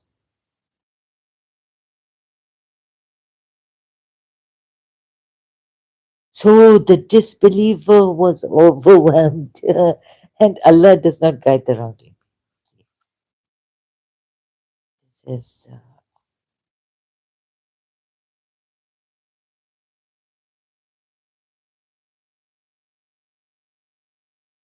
so somewhere our intellect, my intellect, is like what is Allah saying? What is Abraham saying? What does Allah put this example of Abraham and the disbeliever in this way?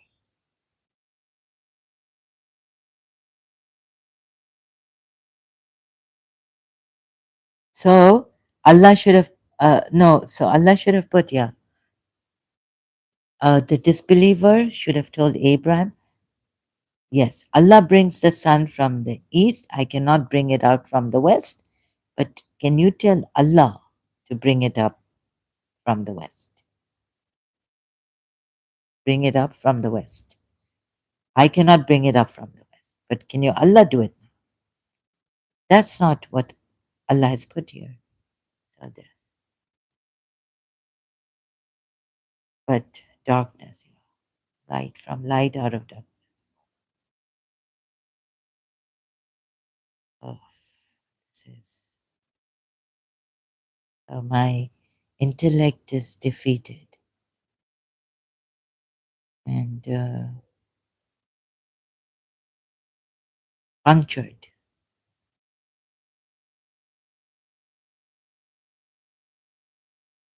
So what happens here? You're not critically thinking, right? And you're taking it. So you're getting brainwashed. And maybe I'm also thinking, like, how could, when when you become radicalized, let's say you were a moderate Muslim, right? And there's a fear that you could become radicalized. Also, that we must stop. We must check, keep a check on that you don't become radicalized. Because once upon a time, even Saad Aziz was a moderate Muslim. He was going to these O level schools, the British schools in Karachi, until IBA he joined and then changed. So we have to see that you moderate Muslims also don't become radicalized.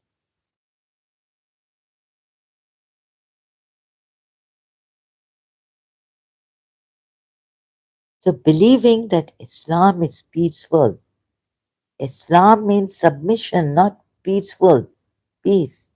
Oh, wholesome. From Salem comes Islam, and so it's submission to Allah's will. You become wholesome. And that's peace, right? That's not fragmented, that's holy. Maybe that's how you'd want to explain it better. So, how do you pick up the gun, right? How do you say, okay, yeah, Islam is take their lives, take their lives, right? And one day, like, what makes you, like in Surah Muhammad, the graduate terrorist, Saad Aziz Khan, untold story, this Raftar YouTube. And why is it, oh, it's on.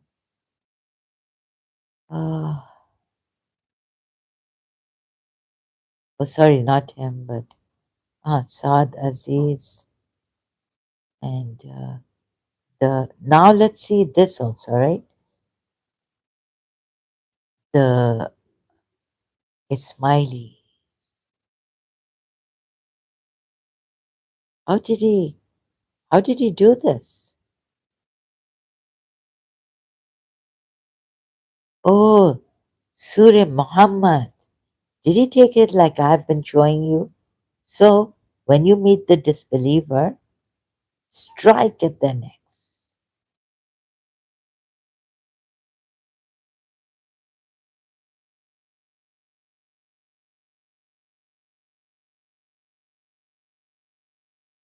Don Harold. Where shall I go? I'm thinking. Saad Aziz was to film the Safura bus carnage.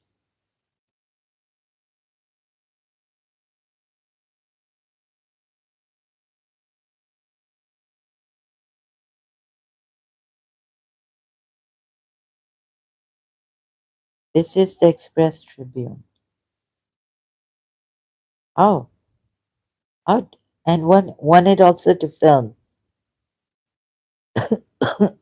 So sorry. Reading out loud is a bit difficult for me. My heart thought Aziz was to film the Safura bus carnage. Investigations continue into the massacre that sparked a new wave of terror in the country. Faraz Khan, June 9, 2015. Al Azhar Garden. As many as 45 men and women belonging to the Ismaili community were killed in the deadly attack on this bus in Safura Goth on 13 May, Sri Ravi Shankarji's birthday, on May 13th. And at this time, I was following Sri Ravi Shankarji on Facebook. Karachi, it was the perfect crime. So perfect that it had to be videotaped. Saad Aziz was to be the cameraman. He was supposed to record the execution style. Killings of 45 members of the Ismaili community in the bus attack in Safura Goth. Aziz, one of the brains. I can't believe this. Sorry. And I can't.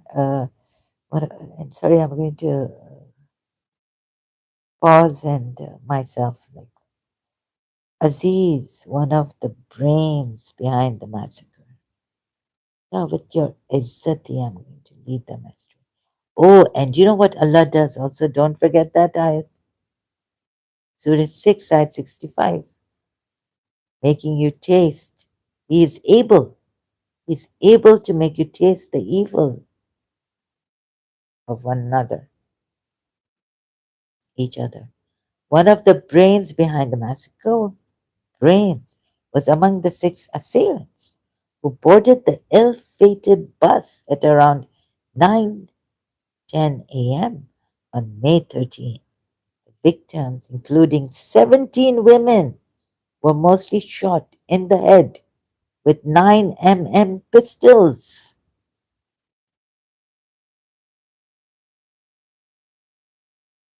Aziz entered the bus accompanied by five of his accomplices. While several, sorry, if I'm change my tone, my throat is dry now. So I just have to have some tea. There's some left.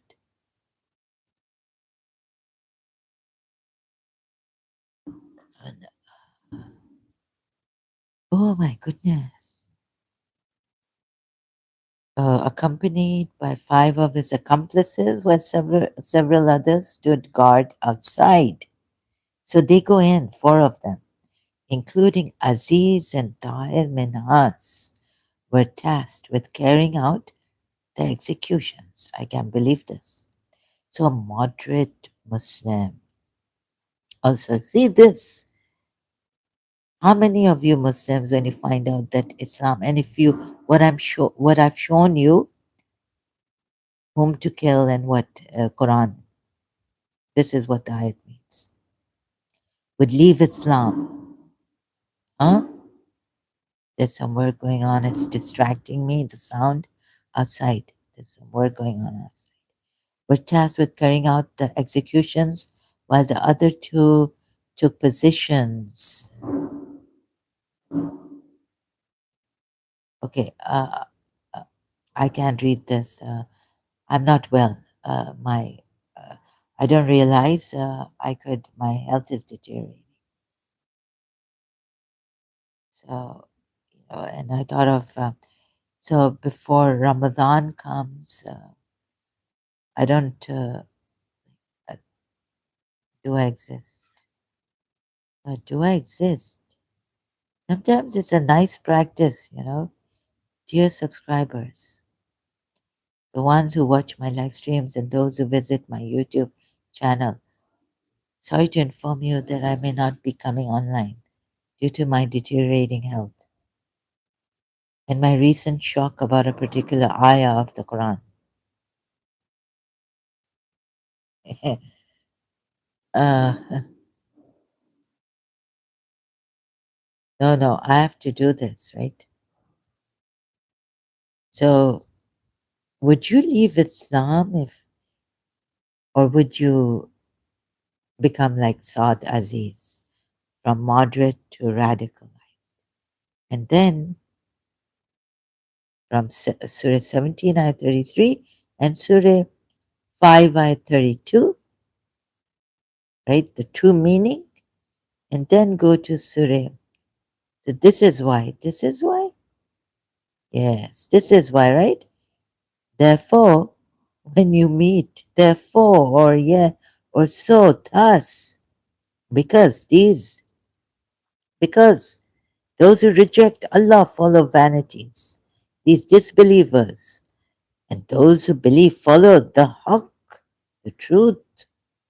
This the truth, right? By truth. So it's 17:33. And then, oh my God, how do you do it?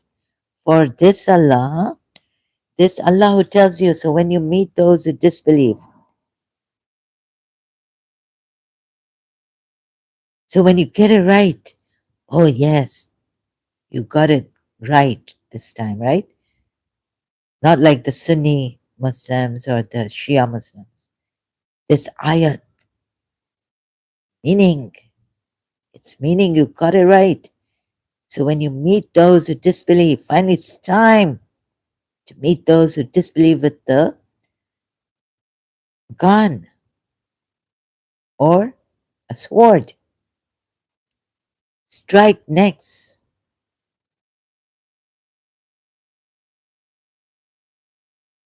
17 women? Hello, I don't believe it. Okay, I could go. I'm in a great shock, and I mean, I can't, I've been saying I could lose my mind completely, but I think I could become, severe, my nervous shock and the nervous breakdown can be severe. So, okay, so,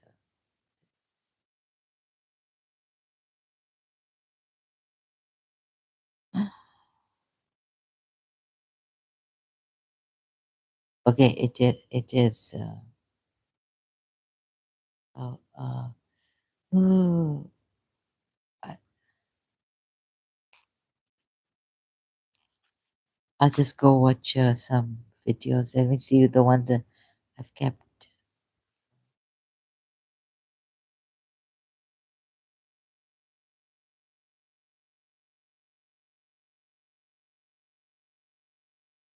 What shall we do?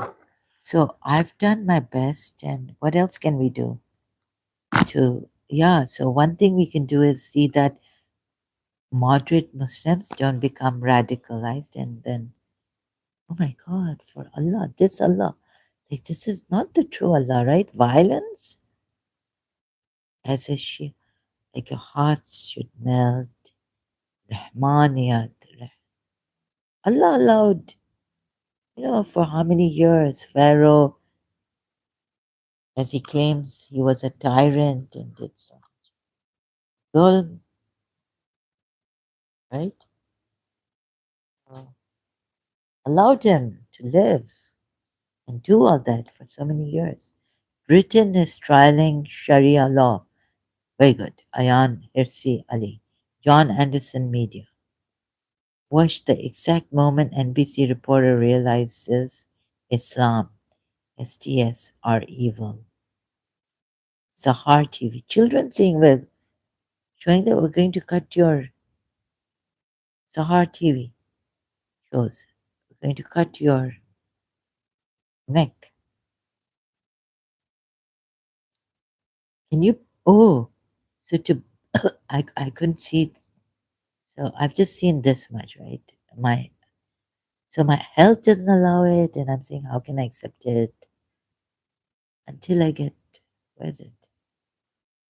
Not radical, just Islam. There's no radical Islam. This is beyond belief with Nuria Khan. a moral perspective on protest and responsibility, voices of philosophy. Don't forget Iran. I stand with the Iranian people. Think young, beautiful, pro-Israel. This is voices of philosophy. Iranian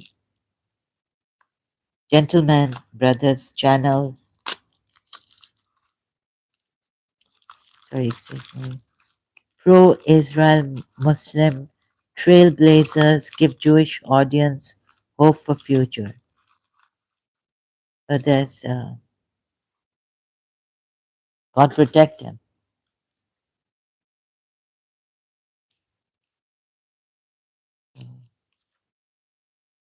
Amjad Taha, long life.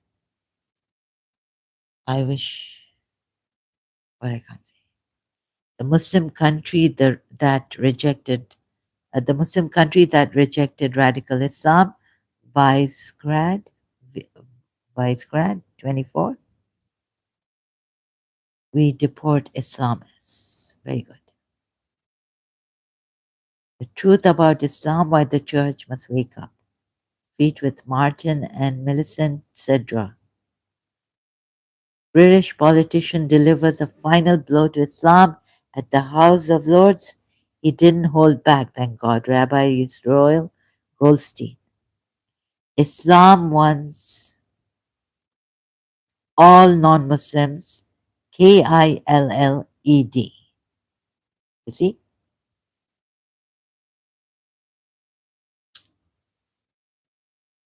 The Shias, no, no, no, no, yes, yes.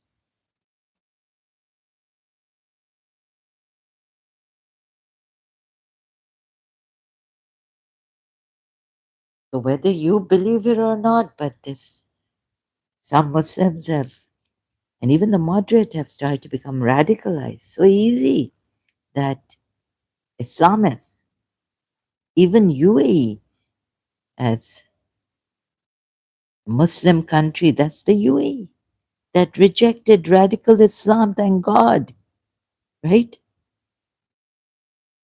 You see?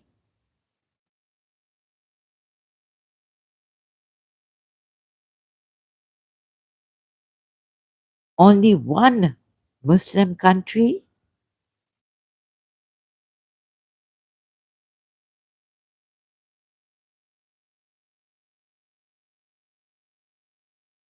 only one,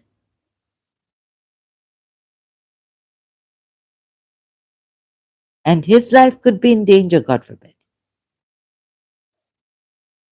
And oh, don't ask me what's happening with Iran. I don't want to, sorry, Irani people.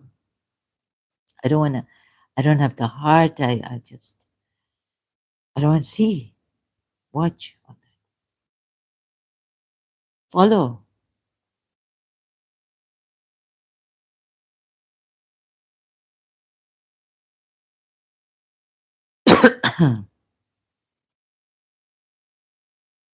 Oh no, our Sheikh's life, the truth about Islam, why the church must wake up. Yes. So this is British politician. Thank you. Thank God for this, Rabbi.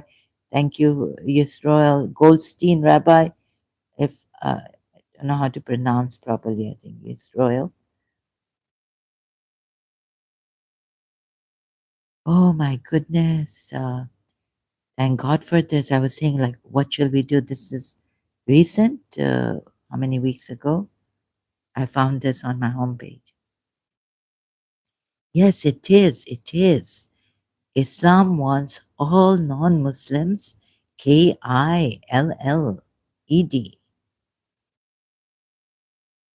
Shias. It's time to see this part.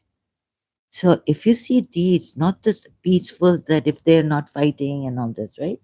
But then what about these ayahs? How do you? So I've seen how you, but it doesn't make sense. And then you've gone away from the Quran word full meaning, like I showed you about Surah 17, Ayat 33. I showed you about Surah 5, Ayat 32, Surah 17, Ayat 33. So then oh my God. And then I was right all along from the beginning, right, about this.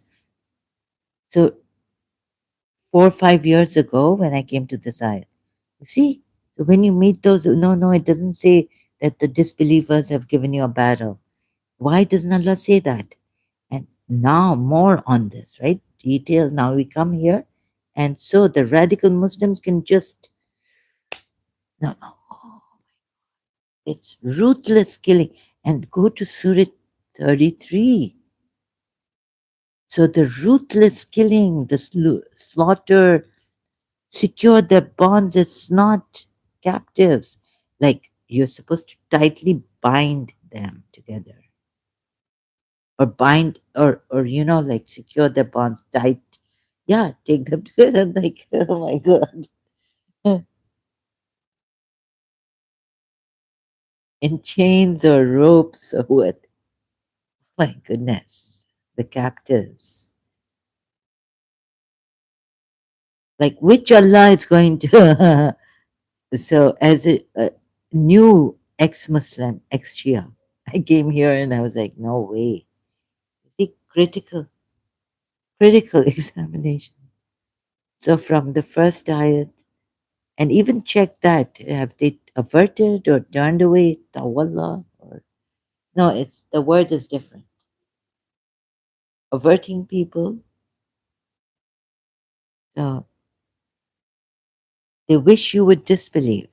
Surah 4 ayat 89.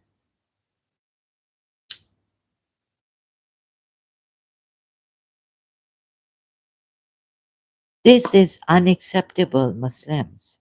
Peaceful Muslims, unacceptable. This is not the true Allah, even. This whole thing of,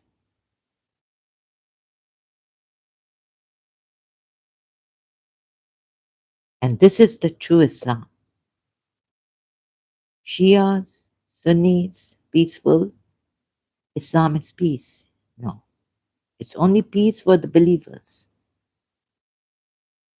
And it can only be peaceful if there's no fasad and you finish the fasad, the ones who cause corruption, on earth and in heaven.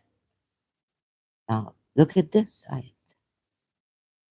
On earth and in heaven.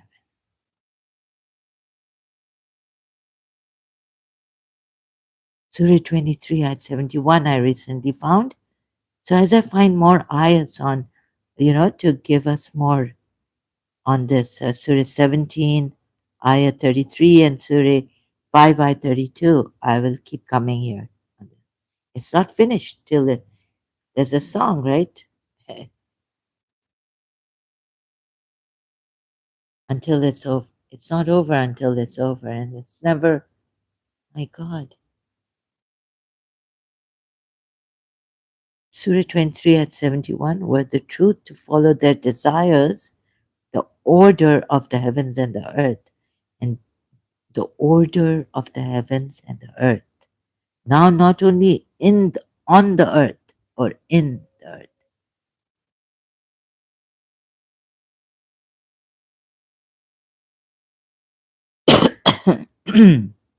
And those who dwell in them would have been corrupted.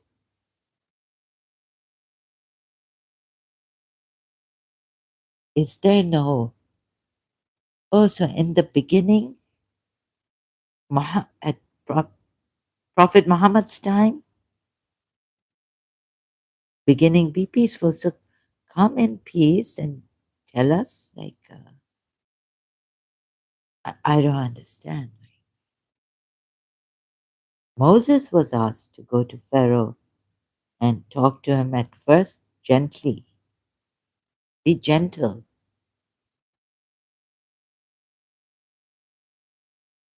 So can't you have like debates or discussions and all, right? And keep having them, like until but also moral corruption, no, desires, yeah, or the order of the heavens and the earth, and those who dwell in them would have been corrupted.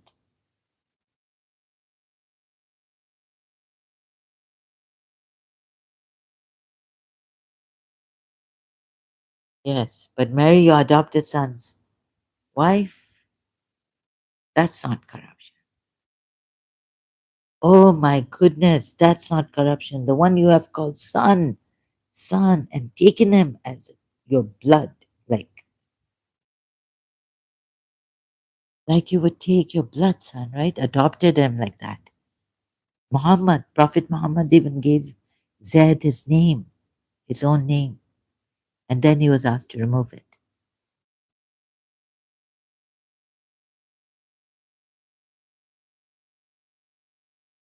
Ah, and what about Surah Fusilat? When you invite them to Islam, invite them in the most good way, peaceful. What about that? But these disbelievers are the one who say, let us trample upon those who led us astray. I don't understand. So would have been corrupted. Those who dwell in them would have been corrupted. No, indeed, we have come up with them with what? Their remembrance. And from their remembrance, they were veering away. Oh, God. Okay, so what about this? Oh, I'm telling the Muslims not to go there, but now I'm going there. Let me see. What about Surah Fusilat? Oh, this ayat that came across in London, the Quran in English. I really was stuck on the none is granted it. See.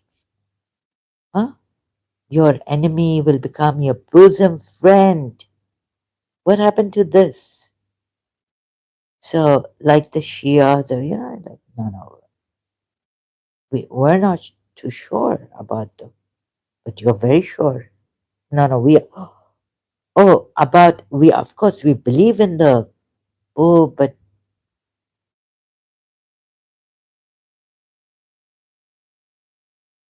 like when to take a life, choosing also, like Maududi has chosen. So they have also chosen now. I don't understand.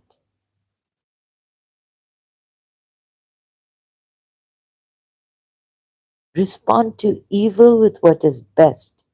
So was radical Muslims, was this the best way to gun, and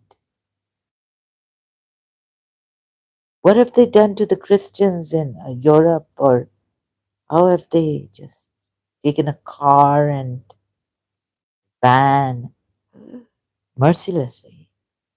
Oh, is it because the later ayats like Surah 33, ayat 60, 61, 61, it's before this, Surah 30. Oh, sorry, Surah Fusilat, ayat 30. No, it's even before 29,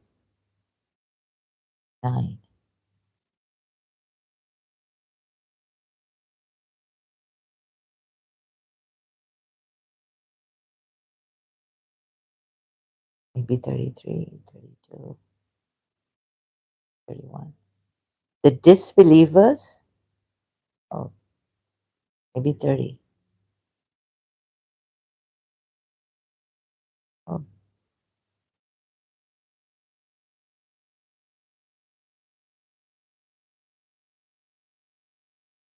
what is this? Oh, sorry. Those who have said, "Hello, this I really like this."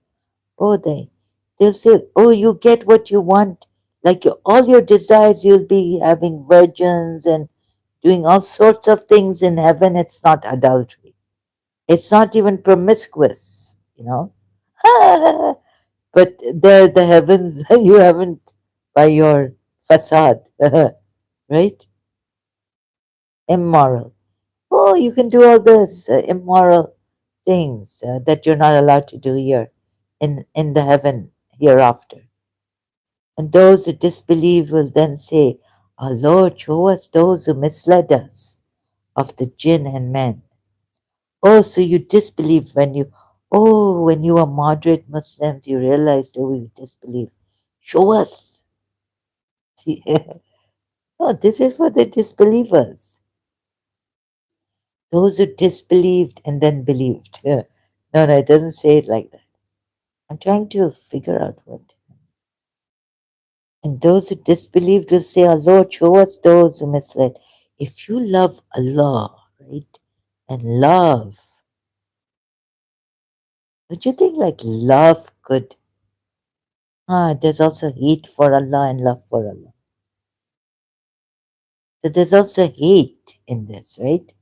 Hate them. No, no.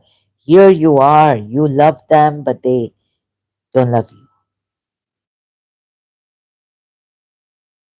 And those who disbelieve will then say, "Our Lord, show us those who misled us of the jinn and men." Like I was also trying to find out if there's in our brain some wickedness, shriek, where does it come from? And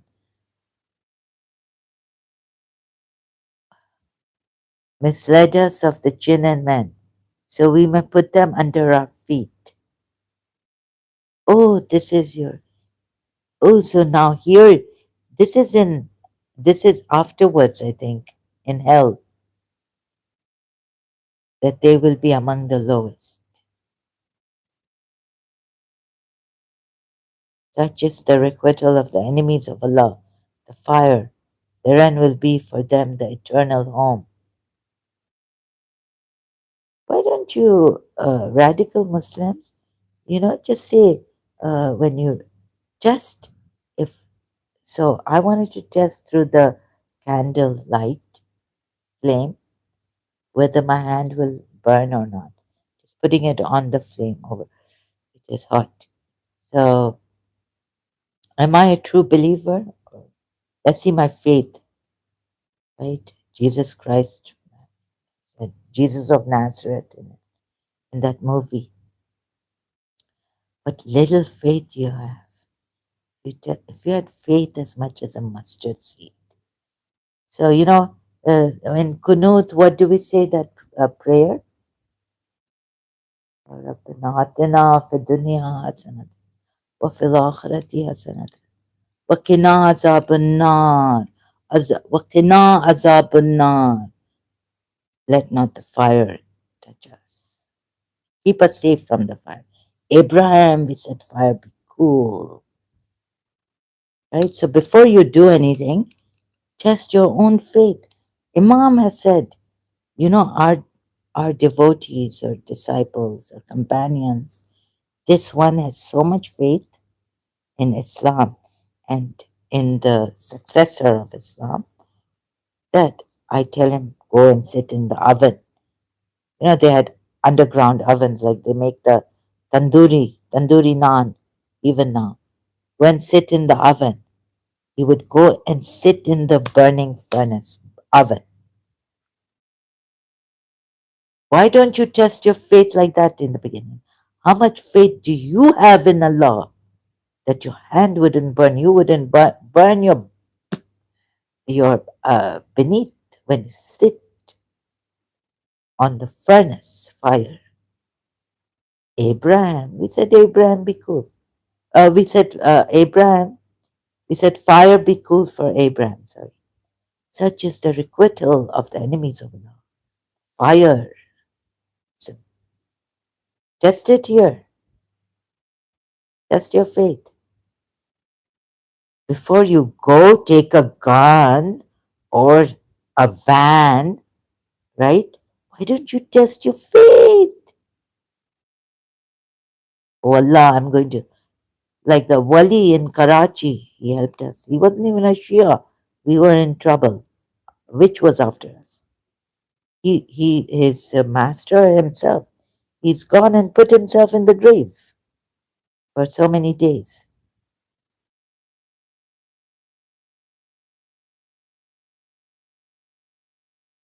right? Justin, die before your death. He literally went inside the grave.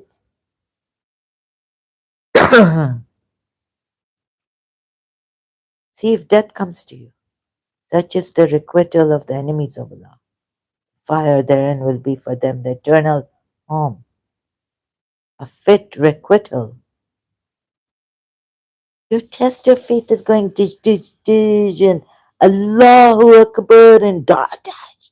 What's this?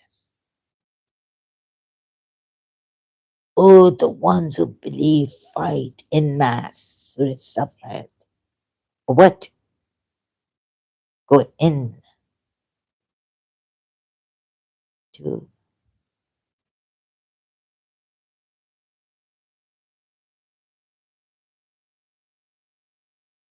No, no, but there was someone in Mahfilisha Khurasan, Karachi, when I went there. There's an elderly man saying, there were these gunshots happening and for against Shias. So the bullets were just missing them. Miracle. I wish we had gotten that miracle for the Ismailis. How could they do this? How could so fire therein, eternal home, requital for reject our signs. Enemies of Allah. Ah, the, yes, yes. These are the disbelievers, right? But we will certainly give the unbelievers a taste of a severe penalty, and we will requite them for the worst of their deeds. Oh, what's with the Pakistan? I feel like throwing up now. What's with Pakistan and you Muslim, huh? You don't, all that corruption, go, you should have, oh, no, no, right, to the courts, gone to lawyers and seen how they draft cases, well, oh, truthful, but corrupt, believing lawyers. Oh, 5 times prayers, 5 times. No, you won't miss. They're in the office praying 5 times. But no, you will not go for them. Or are you going? You went for Sabine, Mahmoud, and the Ismailis and the other. What? It's so easy, right? This is. You see, my aunt was also saying breaking something, killing someone, so easy. But fighting, having a dual fight or something, so hard, right? Doing good, building something, or bringing someone to faith great, with your greatness, very, very hard. Utterly, this Allah I found to be true. Allah, in this way also. Indeed, those who have said our Lord is Allah and then remain on the right course, the angels, no, no. And then before this, and the unbelievers will say, our Lord, show us those. Yes, now our Lord in hell, show us those. And Allah is going to show them these. Yes. Among jinns and men who misled us. We will crush them beneath our feet. Ah, you see, what kind of Muslims are you, Pakistani, radicalized? Oh, you've been taught from childhood to hate, maybe. I don't know. Like, oh, against Shias, right? All the false rumors. Also, or some true, like associating. No, no,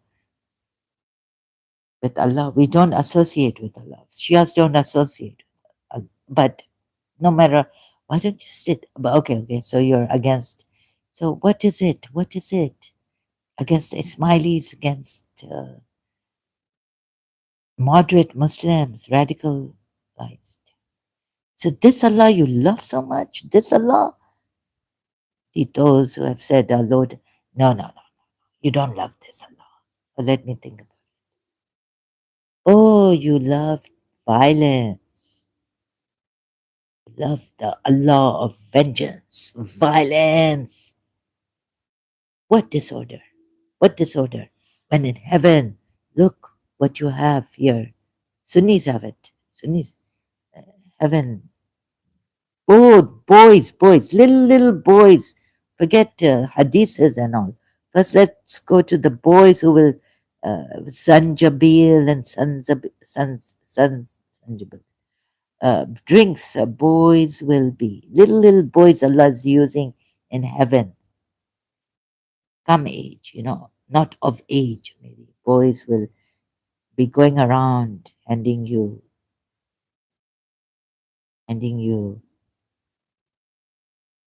Quran. Drinks. Oh, this will not cause any disorder in heaven. No facade in heaven. Your Lord knows best what is. He'll keep. Oh, Allah has kept heaven harm, harmon, harmoniously intact. The Lord knows best what is within yourselves, righteous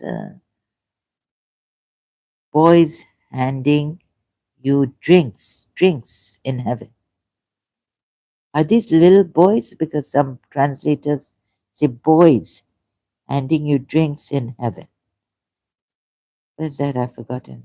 I forget the recent ayats. Can't remember this one.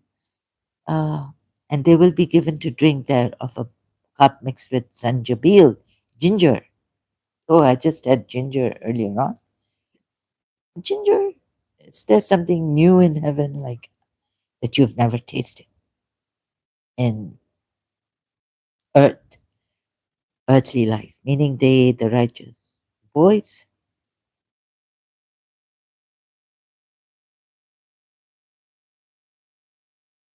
young boys made eternal. Ooh, Surah 76, ayat 19. This is okay in heaven for Allah. What kind of Allah? Allah's this. No, no, we don't want. Do you want young boys serving you eternally? So boring. You see them, they would think them as beautiful. Oh, beauty is so important for Allah. Yeah, so there are beautiful and there's ugly. God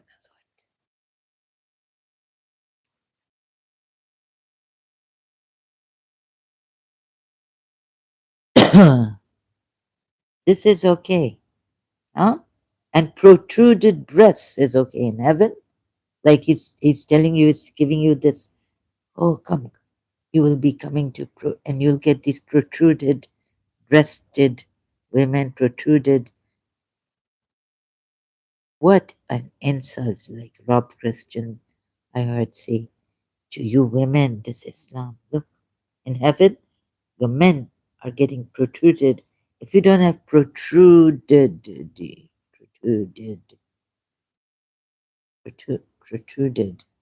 breasts in heaven, complain to Allah. No, no, you won't complain.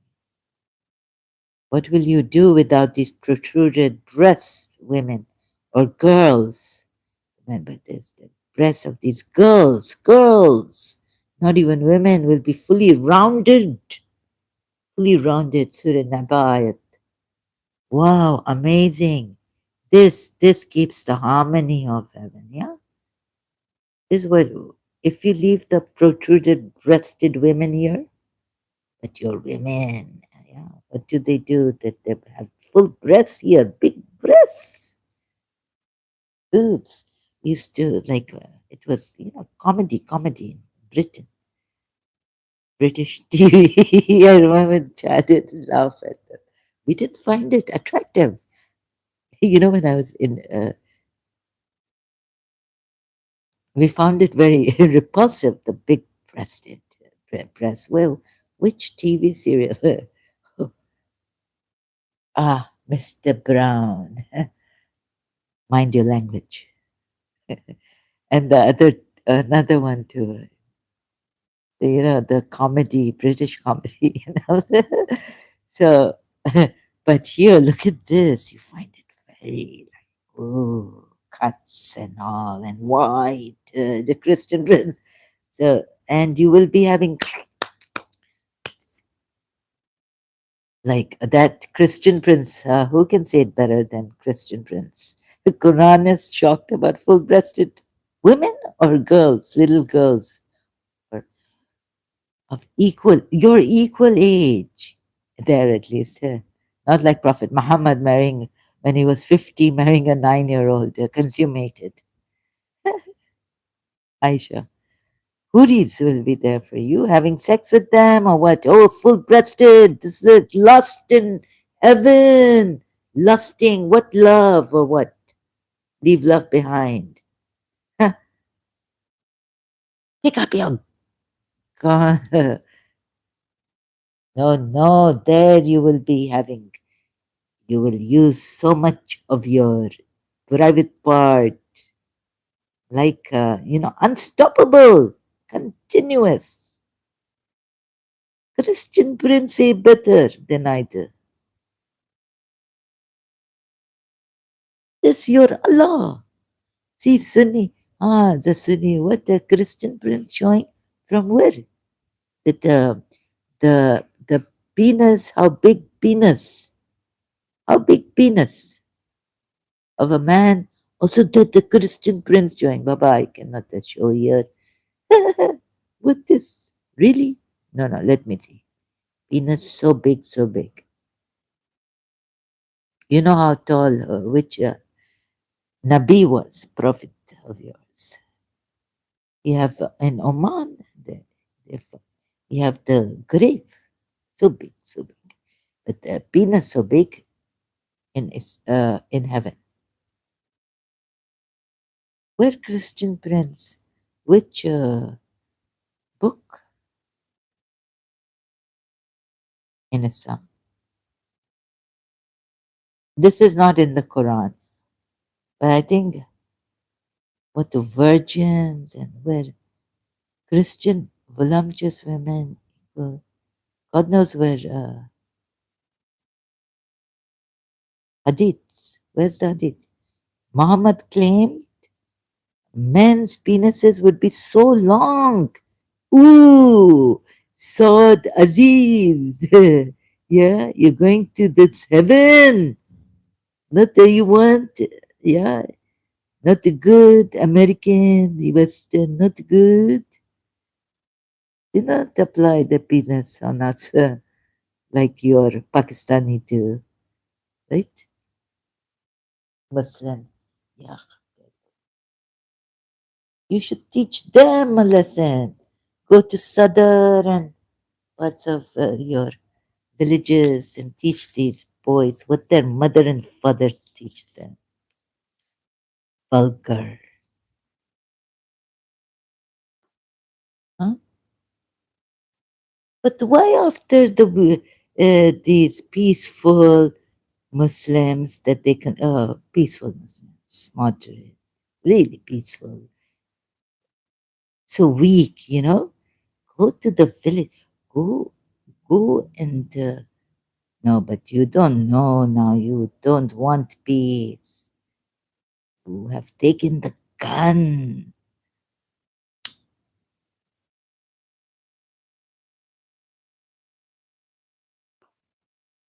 So violent. Now you must be habitually violent. And violently also making, why not you put your someone, ooh, no, no. So violent, you can do it with your wife. Violent, that your penis growing, say, Ya Allah Akbar, Allah, penis growing, and reaching your wife's head, brains, and there, first. Sorry, excuse me. Yeah, I just had enough. Sabine, Mahmoud. But I become vulgar. So, Al-Ghazali in particular refers to hadith that describes heaven is that the penis of elected never softens. Oh my god. It's really, really vulgar. So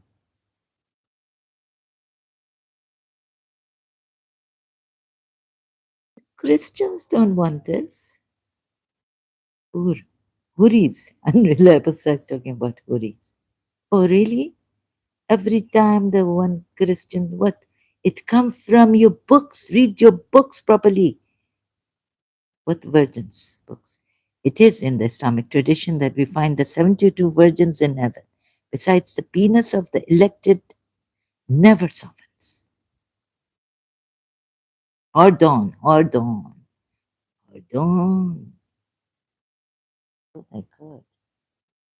The Sikh Allah is not true Allah. This very, very perverted, vulgar Allah. Why you not to go around in Pakistan and try to make your inside what dirt you have in your villages go to the mothers go, wives, tell them, please send your mother to in the village. Say what the, how you bring up your sons that in Sadr they touch. Huh? Not to go on a shooting spree in Sadr, Karachi, where the men come up and watch every man when he touch a woman. Puri Bazaar, Karachi, Sadr, Karachi. Wait, see, look, go. I'm not saying do that, but you. Why you not do there what you do? Sabine Mahmoud, huh? And the Ismailis and other guards and the teacher, American teacher, Allah. So we Shias, Allah, Imam Raza leaving his country, city, going to Iran. How we have this Noha, our heart smell, traveler, stranger, and the caliph there. What he do to Imam Raza, Pardes, foreign land,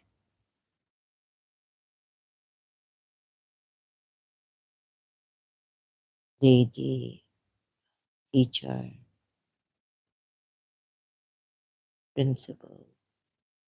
She can't leave her country. Sister Gertrude leave Germany. So many Muslims wanting to go to Europe, America, the West. Why don't you call them? Come back to Islamic country instead of the. I don't understand.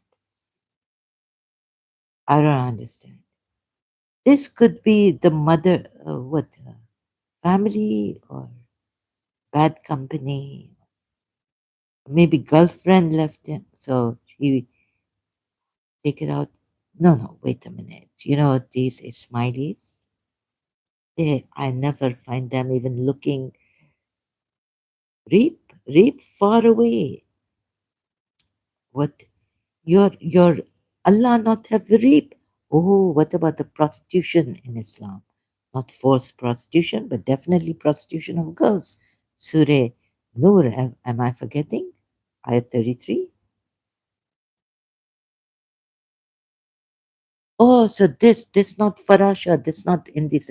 Look again. And this not a contradiction?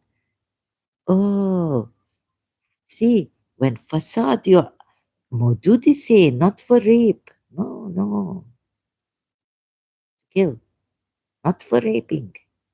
Forced sex without consent. How can you say that? Sex, then that would be rape. You Muslim believers raping sex slave girls. and women. Oh, that's why there's no punishment for rape.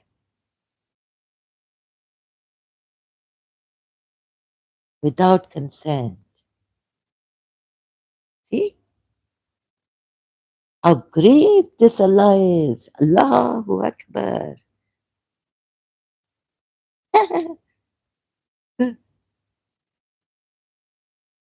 Oh, maybe you lost your mind.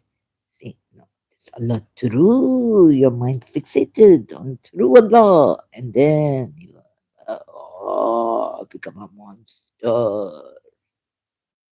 Oh, Jin Baba, Satan, Allah coming, telling you,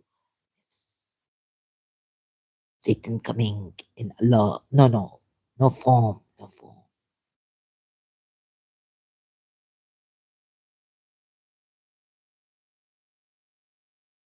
But let them who find not Allah coming behind the curtain, telling you, like he tell Abraham to sacrifice his son.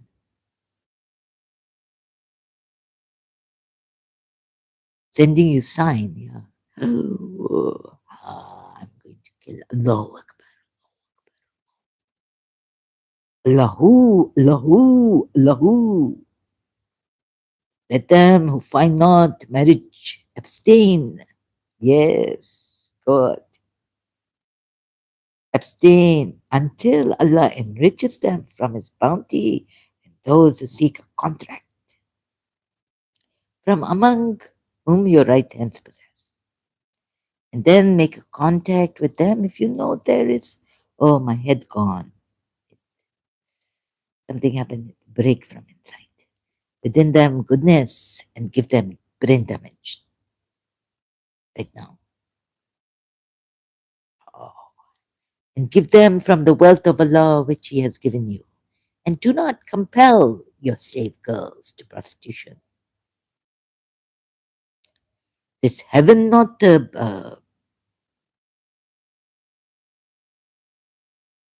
what that word coming? My mother tongue. Bursting. You see, heaven not bursting here. Your Allah say only about compel slave girls to prostitute. This girls. Oh, you mean from your right hand.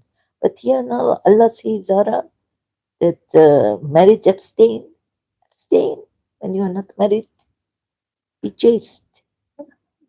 Allah say be chaste. And oh, maybe mental asylum calling Zara. I'm trying to understand how Saad Aziz and these kind of radical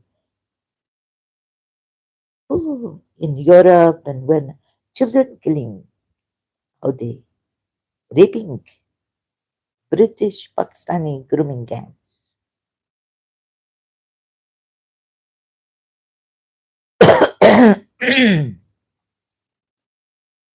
But I lose my mind in a good way. I end up in the mental asylum before I harm people. See that a good mental illness. Then make a contract, okay? And then why Allah not this not you see you are good in English. Sadasi is like type then I'm terrible. But still I got it. It is compel, not your girls, to prostitution. If they desire and why if now Allah has told you to refrain, but now why if they desire chastity? Allah has told you here to remain chaste, meaning but then why here Allah put for these girls? And it is also compelled prostitution. It is so, you see the contradiction? Is Allah not in His, you are in your right minds? Or what mind are you? Sound mind? So please look at this. And do not compel your slave girls to prostitution. What does mean? Compel prostitution, and if they desire chastity. Now Allah said, remain chaste here, meaning Zara. Yes, I saw it.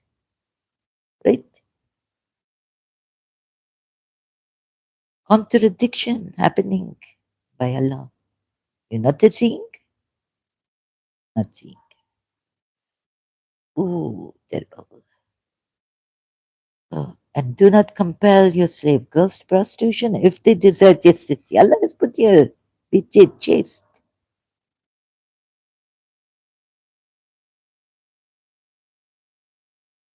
So this means for these girls, compel prostitution? No, it's forbidden. Do not order? No. Commanded? No. But prostitution allowed. We're heaven now bursting facade, more immoral, immoral. And the Shias can't see it. Exegete of Shia not the seen. Hakam Edibuya. And even the Sunni exegete not seeing. Although I haven't, maybe I have checked the Sunni tafsir on this. You see, here it is. And if they desire chastity. So now Allah is telling you clearly that now don't give me this, that remain chaste, here put remain chaste. But then why Allah say if they desire chastity here, to seek the temporary interest of worldly life. Not to keep your niyat to seek the interest of worldly life, but you can use them as prostitutions if they desire, not chastity. So that would not be compelled prostitution of these girls from what your right hands possess.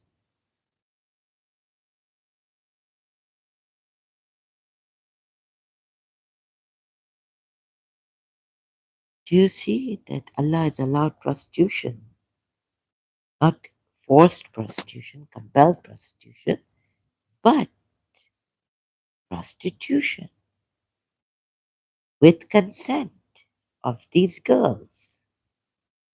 Allah has allowed. Where heaven busting, immoral, farash. Oh, indecency, haram. Surah 7, ayat 33. Yes, I know that. But here, Allah has allowed prostitution of girls.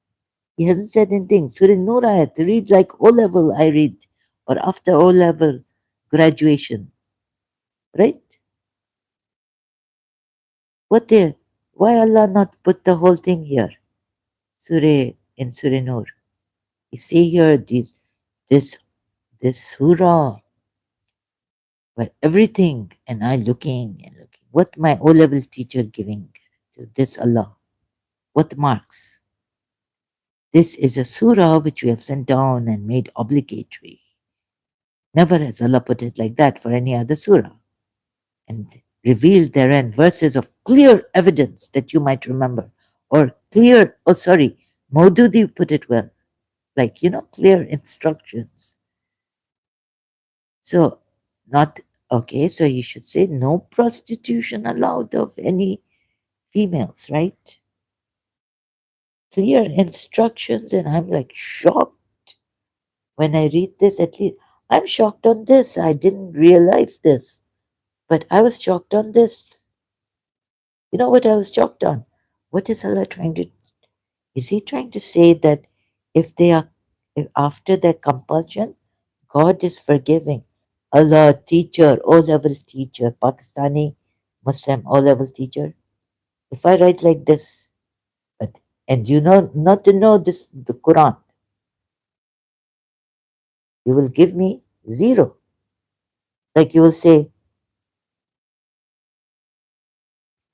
interest very the ones who are forcing them into prostitution will be forgiven. Zahra, yeah. What do you think? What are you trying to say? I not understand. Huh? Give me a 4 out of 10 or 3 out of 10. You are not clear. Understand? Okay. Midnight coming. So this happening. Now I also looking and seeing, Miss, I'm not clear. Allah, after their compulsion is forgiving. You meant to say that God forgive. How can God forgive these girls when they are compelled into prostitution without their consent? Right? Compelled. There should be no forgiving. What heaven? Come on. Now I forget O level English also. Okay, how much time I have to go? 3 hours. It's too much. Sanya phone mat rakhna. Oh, Tanaya drama coming. Uh, Miss Hasina man, I don't feel like I'm not well. What this? Let's figure this out before we. I can't. Thank God we have social media for people who are in nervous breakdown. No, no, you must go and rest. Otherwise, you're losing your voice also, Zara. I'm talking to myself. Diwaro se. My voice also gone. I cannot sing. Okay, I go, leave you. Hey, Zara, I don't think so. I don't sound, but I leave you now. Thank you very much. 3 hours, too much. I also go to sleep. 2 hours in between. Maybe you have gone to sleep. Oh, I not to leave you with this.